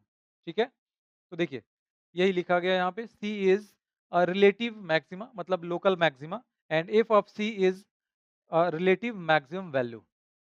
ठीक है, इसी तरह से इसमें देखिए यहाँ पे साइन नेगेटिव से पॉजिटिव चेंज हो रहा है, तो लेफ्ट टू राइट अपर रहे, साइन नेगेटिव से पॉजिटिव चेंज हो रहा है, इसका मतलब यहाँ पे ये x इक्वल टू सी जो होगा वो रिलेटिव मिनिमा हो जाएगा, और ये हो जाएगा एफ ऑफ सी जो होगा वो रिलेटिव या लोकल मिनिमम वैल्यू हो जाएगा। तो फर्स्ट ऑर्डर डेरिवेटिव का ये फर्स्ट डेरिवेटिव टेस्ट का यूज करके हम लोग local maximum, local minimum value या point of local maxima, point of local minima find करते हैं। अब आगे बढ़ते हैं, देखिए इस पे एक क्वेश्चन कर लेते हैं। यहाँ पे एफ एक्स दिया गया है और यहाँ पे मैक्सिमम वैल्यू पूछा गया है ना। तो एफ डैश एक्स सबसे पहले आप फाइंड करेंगे। एफ डैश एक्स यहाँ पे मिल जाएगा 3x² प्लस 4x और -4। तो अब देखिए इसको फैक्टराइज कर लेते हैं, तो ये कितना आ जाएगा, ये हो जाएगा -12x², तो इसको ब्रेक कर लेंगे, ये आ जाएगा 3x² और प्लस यहाँ पे आ जाएगा 6x और -2x -4। तो देखिए ये हो जाएगा 3x कॉमन, यहाँ पे x plus 2 -2 common x plus 2, इसका मतलब यहाँ पे फैक्टर्स आपको मिल गए x प्लस 2 एंड 3x -2। तो देखिए एफ डैश एक्स यहाँ पे आपको मिल गया। सेकेंड स्टेप क्या था, put F dash x equals 0। तो एफ डैश एक्स जब 0 पुट करेंगे तो x का वैल्यू मिल जाएगा यहाँ पे 2/3 और -2। तो अब देखिए यहाँ पे इसको मार्क कर लेना है, -2 एंड 2/3 इंक्रीजिंग ऑर्डर में, है ना। और क्वाड्रेटिक है तो क्वाड्रेटिक का साइन स्कीम तैयार करना बहुत ही आसान है, x² का कोफिशिएंट पॉजिटिव, दोनों रूट के बीच में साइन नेगेटिव, उसका ऑपोजिट, इधर पॉजिटिव इधर पॉजिटिव। तो ये हो जाएगा point of maxima, local maxima, है ना। यहाँ पे लोकल मैक्सिमम वैल्यू पूछा गया है, किस पॉइंट पे होगा, तो एट x इक्वल टू 2, ये हो गया -2, पॉइंट ऑफ लोकल मैक्सिमा, है ना। तो इसका मतलब फर्स्ट ऑप्शन यहाँ पे करेक्ट हो जाएगा। चलिए तो आगे बढ़ते हैं और अब देखते हैं सेकेंड ऑर्डर डेरिवेटिव टेस्ट। तो देखिए सेकेंड ऑर्डर डेरिवेटिव टेस्ट में क्या होता है, फर्स्ट स्टेप ये है कि आपको एफ डैश एक्स फाइंड करना है, फिर एफ डैश एक्स 0 करना है सेकेंड स्टेप में, और वहां से आपको एक्स के वैल्यूज मिल जाएंगे, C1 C2 C3 Cn ऐसा कुछ। तो अब यहाँ पे देखिए इसके बाद थर्ड स्टेप जो होगा उसमें क्या करना है, एक बार और डिफरेंशिएट करना है, मतलब सेकेंड ऑर्डर डेरिवेटिव यहाँ पे आपको फाइंड करना है। और अब सेकेंड ऑर्डर डेरिवेटिव का वैल्यू जो यहाँ पे C1 C2 C3 Cn मिला था उन सब पे चेक करना है। ठीक है, तो अब इसके बाद क्या होगा, यहाँ पे ये स्टडीड होगा, देख लीजिएगा। देखिए अब यहाँ पे क्या होगा कि अगर x इक्वल टू सी पे, क्योंकि यहाँ पे एक क्रिटिकल पॉइंट लेके हम लोग एक एग्जांपल के तौर पे इसको समझने की कोशिश कर रहे हैं, तो एट x इक्वल टू सी पे सेकेंड ऑर्डर डेरिवेटिव का वैल्यू पॉजिटिव मिल रहा है, तो जब पॉजिटिव मिलेगा तो देखिए यहाँ पे x इक्वल टू सी पे x इक्वल टू सी जो होगा उस पे रिलेटिव मिनिमा मिलेगा, मतलब मिनिमम वैल्यू जो होगा वो यहाँ पे मिल जाएगा x इक्वल टू सी पे। अगर सेकेंड डेरिवेटिव पॉजिटिव होगा उस वैल्यू पे तो सेकेंड डेरिवेटिव यहाँ पे अगर निगेटिव मिल गया तो मैक्सिमा मिलेगा, है ना। उस पॉइंट पे लोकल मैक्सिमम वैल्यू आपको मिल जाएगा, है ना। और लोकल मैक्सिमम वैल्यू क्या हो जाएगा, एफ ऑफ सी हो जाएगा। इसी तरह से अगर सेकेंड ऑर्डर डेरिवेटिव जो है उस एक्स के उस वैल्यू पे, मतलब एक्स इक्वल टू सी पे जीरो आ गया तो ये टेस्ट फेल कर जाएगा, तो आपको फर्स्ट ऑर्डर डेरिवेटिव जो है टेस्ट वो यूज करना होगा। ठीक है, आगे बढ़ते हैं अब। देखिए यहाँ पे एक क्वेश्चन लिया गया है जिसको हम लोग सेकेंड ऑर्डर डेरिवेटिव टेस्ट जो है इसका यूज करके सॉल्व करेंगे। तो देखिए x plus y is equal to 8 है, तो y is equal to 8 minus x हो जाएगा। और यहाँ पे p मान लेते हैं x इंटू वाई को। तो यहाँ पे क्या करना है, x और y को रिप्लेस कर लेंगे 8 माइनस एक्स से, तो p हो जाएगा 8x और माइनस एक्स स्क्वायर। अब मैक्सिमम वैल्यू फाइंड करना है एक्स वाई का, मतलब p का, है ना, इसको p बोल रहे हैं। तो dp अपॉन dx, इससे क्या हो गया, y का वैल्यू x के टर्म में रिप्लेस करने से क्या हो गया कि ये एक वेरिएबल के टर्म में आ गया। अब यहाँ पे डिफरेंशिएट करना हमारे लिए आसान हो गया, x के रिस्पेक्ट में डिफरेंशिएट करेंगे तो ये हो जाएगा 8 और माइनस ये हो जाएगा 2x। अब यहाँ पे क्या करना है, नेक्स्ट स्टेप आपको क्या बताया गया, put dp upon dx equals zero, date implies, इसको जीरो करेंगे तो यहाँ से x का वैल्यू मिल जाएगा 4। अब x का वैल्यू 4 जब मिल जाएगा तो इसके बाद क्या करना है, सेकेंड ऑर्डर डेरिवेटिव यहाँ पे आपको फाइंड कर लेना है। तो ये मिल जाएगा कितना, इसको डिफरेंशिएट कर लेंगे एक बार और, तो ये हो जाएगा 0 और ये हो जाएगा -2। और अब x का वैल्यू, चूंकि इधर x है ही नहीं, x का वैल्यू कुछ भी लीजिए, मतलब अगर हम लोग यहाँ पे लिखें x इक्वल टू 4 तो इस पे ये नेगेटिव मिल जाएगा, है ना, -2 ही मिलेगा, नेगेटिव हो जाएगा। तो इसका मतलब second derivative at x equal to 4 पे नेगेटिव मिल रहा है, तो यहाँ पे हम लोग लिख सकते हैं कि x equal to 4 is a point of local maxima. ठीक है, तो यहाँ पे आपसे पूछा गया है कि इसका मैक्सिमम वैल्यू क्या होगा, देयरफॉर मैक्सिमम वैल्यू क्या हो जाएगा, maximum value is equal to x का वैल्यू 4 लेने पे मैक्सिमम वैल्यू मिल रहा है, तो एक्स इज इक्वल टू 4 यहाँ पे पुट कर लेते हैं। तो देखिए ये मिल जाएगा 8 इंटू 4 और माइनस 4 का स्क्वायर, मतलब 32 माइनस 16, और ये हो जाएगा 16 के बराबर। तो 16 देखिए सेकेंड ऑप्शन यहाँ पे करेक्ट हो जाएगा। तो सेकेंड डेरिवेटिव टेस्ट जो है इसका यूज करके हम लोगों ने इस क्वेश्चन को किया है। ठीक है, तो हम लोग नेक्स्ट चैप्टर का रिवीजन स्टार्ट करते हैं, और ये चैप्टर है लीनियर प्रोग्रामिंग, जो कि हमारा लास्ट चैप्टर है। तो इसमें सबसे पहले यहाँ पे देख लेते हैं, किसी भी लीनियर फंक्शन का मैक्सिमम या मिनिमम वैल्यू, जिसको ऑप्टिमल वैल्यू बोलते हैं, वो हम लोग इस चैप्टर के अंदर फाइंड करते हैं। ठीक है, लीनियर फंक्शन जो है उसी को ऑब्जेक्टिव फंक्शन बोलते हैं। और यहाँ पे जो वेरिएबल्स हैं एक्स एंड वाई, उनको हम लोग डिसीजन वेरिएबल्स बोलते हैं। ठीक है, ये नॉन नेगेटिव होते हैं, मतलब x is greater than equal to 0, y is greater than equal to 0। चलिए, तो अब ये किस फॉर्म में होता है ना, मैथमेटिकल फॉर्म जो है इसका वो यहाँ पे आपको दिखाया गया है। जैसे z is equal to c1x plus c2y, यहाँ पे c1 c2 आर्बिट्रेरी कांस्टेंट है, इसकी जगह पे आप a b c d कुछ भी ले सकते हैं। तो इसको बोलते हैं ऑब्जेक्टिव फंक्शन, ये हम लोग आगे भी देखने वाले हैं ऑब्जेक्टिव फंक्शन।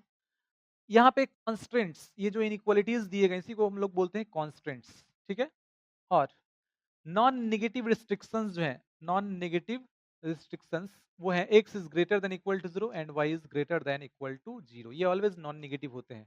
ठीक है, ये कॉन्स्टेंट्स हो गया, ये ऑब्जेक्टिव फंक्शन हो गया। तो ये पूरा एक फॉर्मेट यहाँ पे दिया गया है। इसी तरह से जो एलपीपी के जो प्रॉब्लम्स होंगे इसी फॉर्म में आपको देखने को मिलेंगे। ठीक है, आगे बढ़ते हैं अब। यहाँ पे कुछ टर्म्स जो हैं, इन टर्म्स से रिलेटेड क्वेश्चंस भी पूछे जाते हैं, तो एक एक टर्म को आपको सिर्फ समझ लेना है, बाकी आप आसानी से उसका जवाब दे पाएंगे। देखिए कॉन्स्ट्रेंट्स, तो जो भी रिस्ट्रिक्शंस दिए गए हैं, जैसे ये आपको जो दिख रहा है ना, ये सब इसी को हम लोग बोलते हैं कॉन्स्ट्रेंट्स। ठीक है, तो वही यहाँ पे आपको बताया गया है और इसमें x और y जो है x greater than equal to 0, y greater than equal to 0, ये नॉन नेगेटिव कॉन्स्टेंट्स कहलाते हैं। तो देखिए यहाँ पे नेक्स्ट जो पॉइंट है वो है ऑब्जेक्टिव फंक्शन। ऑब्जेक्टिव फंक्शन जिसको मैक्सिमाइज या मिनिमाइज करना होता है उसी को बोलते हैं ऑब्जेक्टिव फंक्शन। ठीक है, चलिए अब यहाँ पे है फिजिबल रीजन। फिजिबल रीजन किसको बोलते हैं? तो देखिए कॉमन रीजन जो आपको मिलता है, जो भी इन इक्वेशंस दिए गए हैं, जो कॉन्स्टेंट्स दिए गए हैं, उन सब से जो आप ग्राफ ड्रॉ करते हैं तो एक कॉमन रीजन आपको मिलता है। तो जो कॉमन रीजन मिलता है उसको हम लोग क्या बोलते हैं?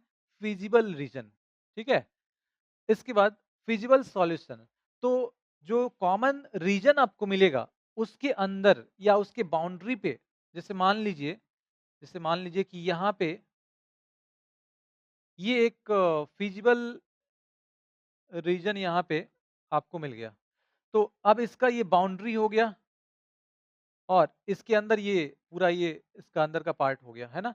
तो अब बाउंड्री पे या इसके अंदर कोई पॉइंट अगर हम लोग लेते हैं तो वो फिजिबल सॉल्यूशन कहलाता है। ठीक है? इनफिजिबल तो इसके बाहर जो हो जाएगा वो इनफिजिबल सॉल्यूशन हो जाएगा। सिंपल सी बात है। चलिए आगे बढ़ते हैं अब। देखिए बाउंडेड एंड अनबाउंडेड रीजन्स। तो बाउंडेड रीजन किसको बोलते हैं? जब वो पूरा क्लोज्ड हो जाएगा, है ना? पूरा क्लोज हो जाएगा जो रीजन, मतलब उसके सारे जो वर्टिसेस हैं उनको लेते हुए अगर आप सर्कल एक ड्रॉ कर लें तो पूरा एक सर्कल हो जाएगा वो, है ना? उन सबको मिला दे तो एक सर्कल मिल जाएगा। तो यहाँ पे वही चीज बताया गया है, if it can be enclosed with in a circle. ठीक है, a feasible region of a system of linear inequalities is said to be bounded if it can be enclosed within a circle, otherwise ये unbounded reason कहलाएगा। ठीक है, चलिए optimal solution पे आते हैं अब। ऑप्टिमल सॉल्यूशन क्या है? Any point any point in the feasible region that gives the optimal value. Optimal value का मतलब मैक्सिमम और मिनिमम वैल्यू। ठीक है, of the objective function is called optimal solution. मतलब जो ऑब्जेक्टिव फंक्शन का मैक्सिमम या मिनिमम वैल्यू जो मिलता है उसी को हम लोग बोलते हैं ऑप्टिमल सॉल्यूशन। ठीक है, चलिए आगे बढ़ते हैं और कॉर्नर पॉइंट देखते हैं। अब जैसे मान लीजिए कि ये फिजिबल रीजन हो गया, ये हो गया हमारा फिजिबल रीजन। तो अब यहाँ पे ये जो पॉइंट्स हैं, ये पॉइंट्स ये कॉर्नर पॉइंट्स कहलाते हैं। ठीक है, ये पॉइंट्स जो दिख रहे हैं आपको, इसको मैथमेटिकली हम लोग ऐसे बोल सकते हैं कि दो जो लाइन है उसका पॉइंट ऑफ इंटरसेक्शन। ठीक है, वही यहाँ पे आपको बताया गया है। कॉर्नर पॉइंट है ना of a feasible region is a point of intersection of two boundary lines. देखिए point of intersection of two boundary lines. तो यहाँ पे देखिए ये बाउंड्री हो गया, ये बाउंड्री हो गया, इसका पॉइंट ऑफ इंटरसेक्शन। इसी तरह से यहाँ पे ये लाइन हो गया, ये हो गया इसका पॉइंट ऑफ इंटरसेक्शन। ये सारे कॉर्नर पॉइंट्स हैं। चलिए नेक्स्ट पॉइंट देखते हैं। अब ये काफी इंपॉर्टेंट पॉइंट है। जो लीनियर प्रोग्रामिंग प्रॉब्लम होता है उसको सॉल्व करने के लिए हम लोग इस मेथड को यूज करते हैं, जिसको हम लोग बोलते हैं कॉर्नर पॉइंट मेथड। तो अब देखिए इस मेथड के अंदर होता क्या है। तो सबसे पहला काम क्या होता है, जो कॉन्स्ट्रेंट्स दिए गए हैं, ठीक है, जो इन इक्वेशंस दिए गए हैं उनको इक्वेशन के फॉर्म में लाइन जो है, लाइन का इक्वेशन ऐसा लिख के आपको क्या करना होता है, ग्राफ ड्रॉ करना पड़ता है। सबसे पहला काम ये होता है। तो उससे आपको फिजिबल रीजन, देखिए यहाँ पे क्या बोला गया, find the feasible region. Feasible region आपको मिल जाएगा, है ना? इसके बाद कॉर्नर पॉइंट्स आपको मिल जाएंगे, जो बाउंड्री लाइंस हैं उनके पॉइंट ऑफ इंटरसेक्शन से।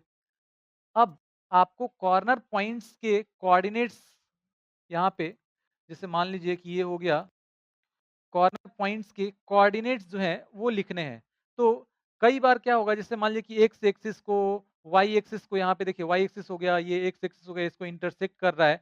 तो इन पॉइंट्स का कोऑर्डिनेट्स आपको कैसे मिल जाएगा, आसानी से मिल जाएगा। यहाँ पे y इज इक्वल टू 0 कर लेंगे, यहाँ पे x इज इक्वल टू 0 कर लेंगे, तो इंस्पेक्शन से ही आपको मिल जाएगा। लेकिन इसके लिए आपको क्या करना होगा, इन दोनों इक्वेशन को सॉल्व करना होगा।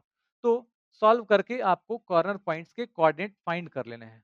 ये पहला स्टेप हो गया। उसके बाद अब जितने भी कॉर्नर पॉइंट्स हैं उन सब पॉइंट पे z का वैल्यू आपको फाइंड करना है। ठीक है, और अब वहां पे आपको जितने वैल्यूज मिलेंगे उनमें जो सबसे ज्यादा मिलेगा, सबसे ज़्यादा जो मिलेगा वो जेड का मैक्सिमम वैल्यू हो जाएगा, जिसको यहाँ पे कैपिटल एम से डिनोट किया गया है, और स्मॉलेस्ट जो वैल्यू होगा उसको स्मॉल एम से डिनोट किया गया है। ठीक है? तो अब देखिए यहाँ पे जब रीजन बाउंडेड हो जाएगा तभी ये चीज़ अप्लाई होगा, है ना? मतलब ये कैपिटल एम और small m maximum and minimum value होंगे जब फिजिबल रीजन बाउंडेड होगा, ठीक है? लेकिन अगर अनबाउंडेड हो गया तब क्या करेंगे? तो देखिए अनबाउंडेड जब होगा उसके लिए देखिए फिजिबल रीजन जब अनबाउंडेड हो जाएगा तो यहाँ पे 2 पॉइंट बताए गए हैं। ये काफ़ी इंपॉर्टेंट है। तो यहाँ पे देखिए क्या बताया गया है, ये पॉइंट बोल रहा है कि m is the maximum value of z। Capital M जो होगा वो z का मैक्सिमम वैल्यू तभी कहलाएगा जब open half plane determined by this ax plus b y greater than m। ax plus b y क्या है? तो z जो ऑब्जेक्टिव फंक्शन उसका वैल्यू है, ठीक है, और ये ग्रेटर देन m करने से जो आपको इनइक्वालिटी ये दिख रहा है इसका ग्राफ वहां पे ड्रॉ करेंगे। अगर उस रीजन में, ठीक है, और फिजिबल रीजन में कोई भी पॉइंट कॉमन हो गया तो यहाँ पे मैक्सिमम या मिनिमम वैल्यू नहीं मिलने वाला है, मतलब इस केस में मैक्सिमम वैल्यू नहीं मिलेगा। ठीक है? अगर कोई पॉइंट कॉमन नहीं हो रहा है, कोई पॉइंट कॉमन नहीं हो रहा है तो जेड का जो मैक्सिमम वैल्यू हो जाएगा वो कैपिटल एम हो जाएगा। ठीक है? वही यहाँ पे आपको बताया गया है। इसको आप इस तरीके से समझ सकते हैं। मान लीजिए कि ये रीजन हो गया, ये रीजन हो गया हमारा फिजिबल रीजन। ठीक है?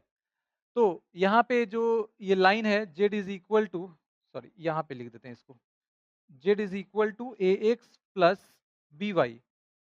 ये ऑब्जेक्टिव फंक्शन यहाँ पे दिया गया है। अब a x plus b y ये जो लाइन हो जाएगा a x plus b y equals capital M हो जाएगा। लेकिन जैसे ही यहाँ पे ग्रेटर देन करेंगे तो यहाँ पे इक्वलिटी नहीं है ना? तो ये डॉटेड लाइन हो जाएगा। तो एक डॉटेड लाइन आपको यहाँ पे अलग कलर से हम दिखा देते हैं, ये यही लाइन हो जाएगा। अब इस केस में देखिए यहाँ पे अगर m मैक्सिमम वैल्यू होगा तो ये इस तरफ के रीजन को इंडिकेट कर रहा है, और डॉटेड लाइन का मतलब कि इस लाइन पे कोई भी पॉइंट नहीं लिया गया है। ठीक है? तो उस केस में क्या हो जाएगा, इस रीजन में और इस रीजन में दोनों में कोई कॉमन वैल्यू नहीं मिलेगा, है ना?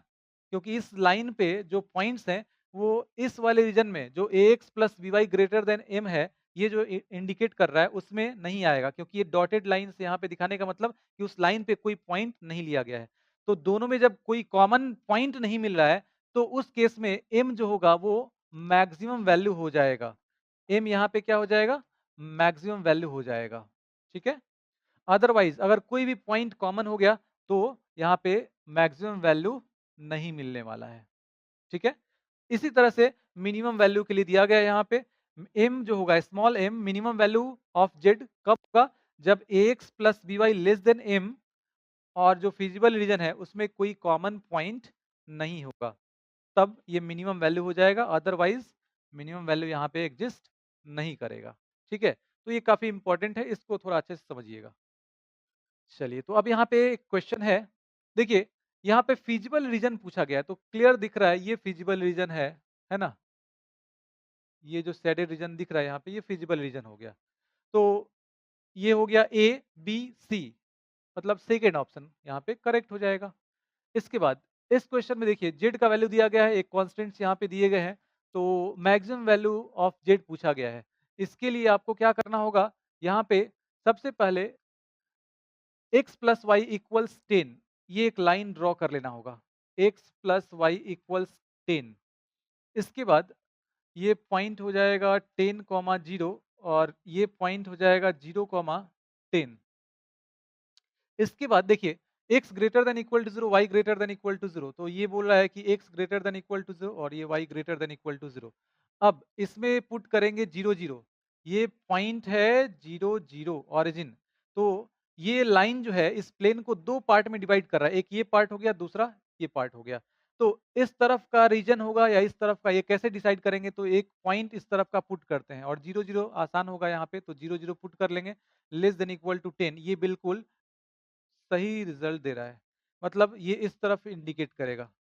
तो अब कॉमन सब में क्या हो जाएगा, ये पार्ट हमारा कॉमन आ जाएगा।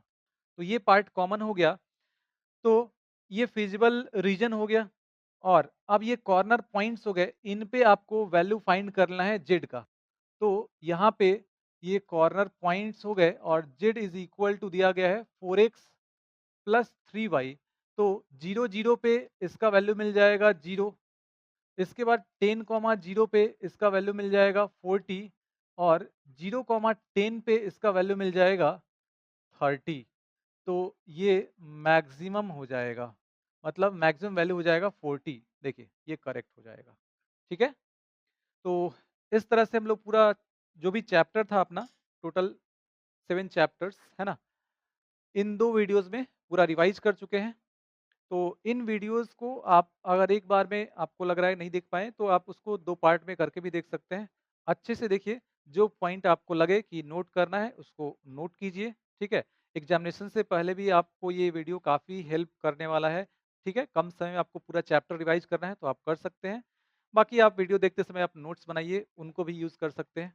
ठीक है, तो अच्छे से एग्ज़ाम दीजिए और एकदम कोशिश आपको ये करना है कि 100% क्वेश्चन आपसे सॉल्व हों और बिल्कुल सही सॉल्व हों। ठीक है?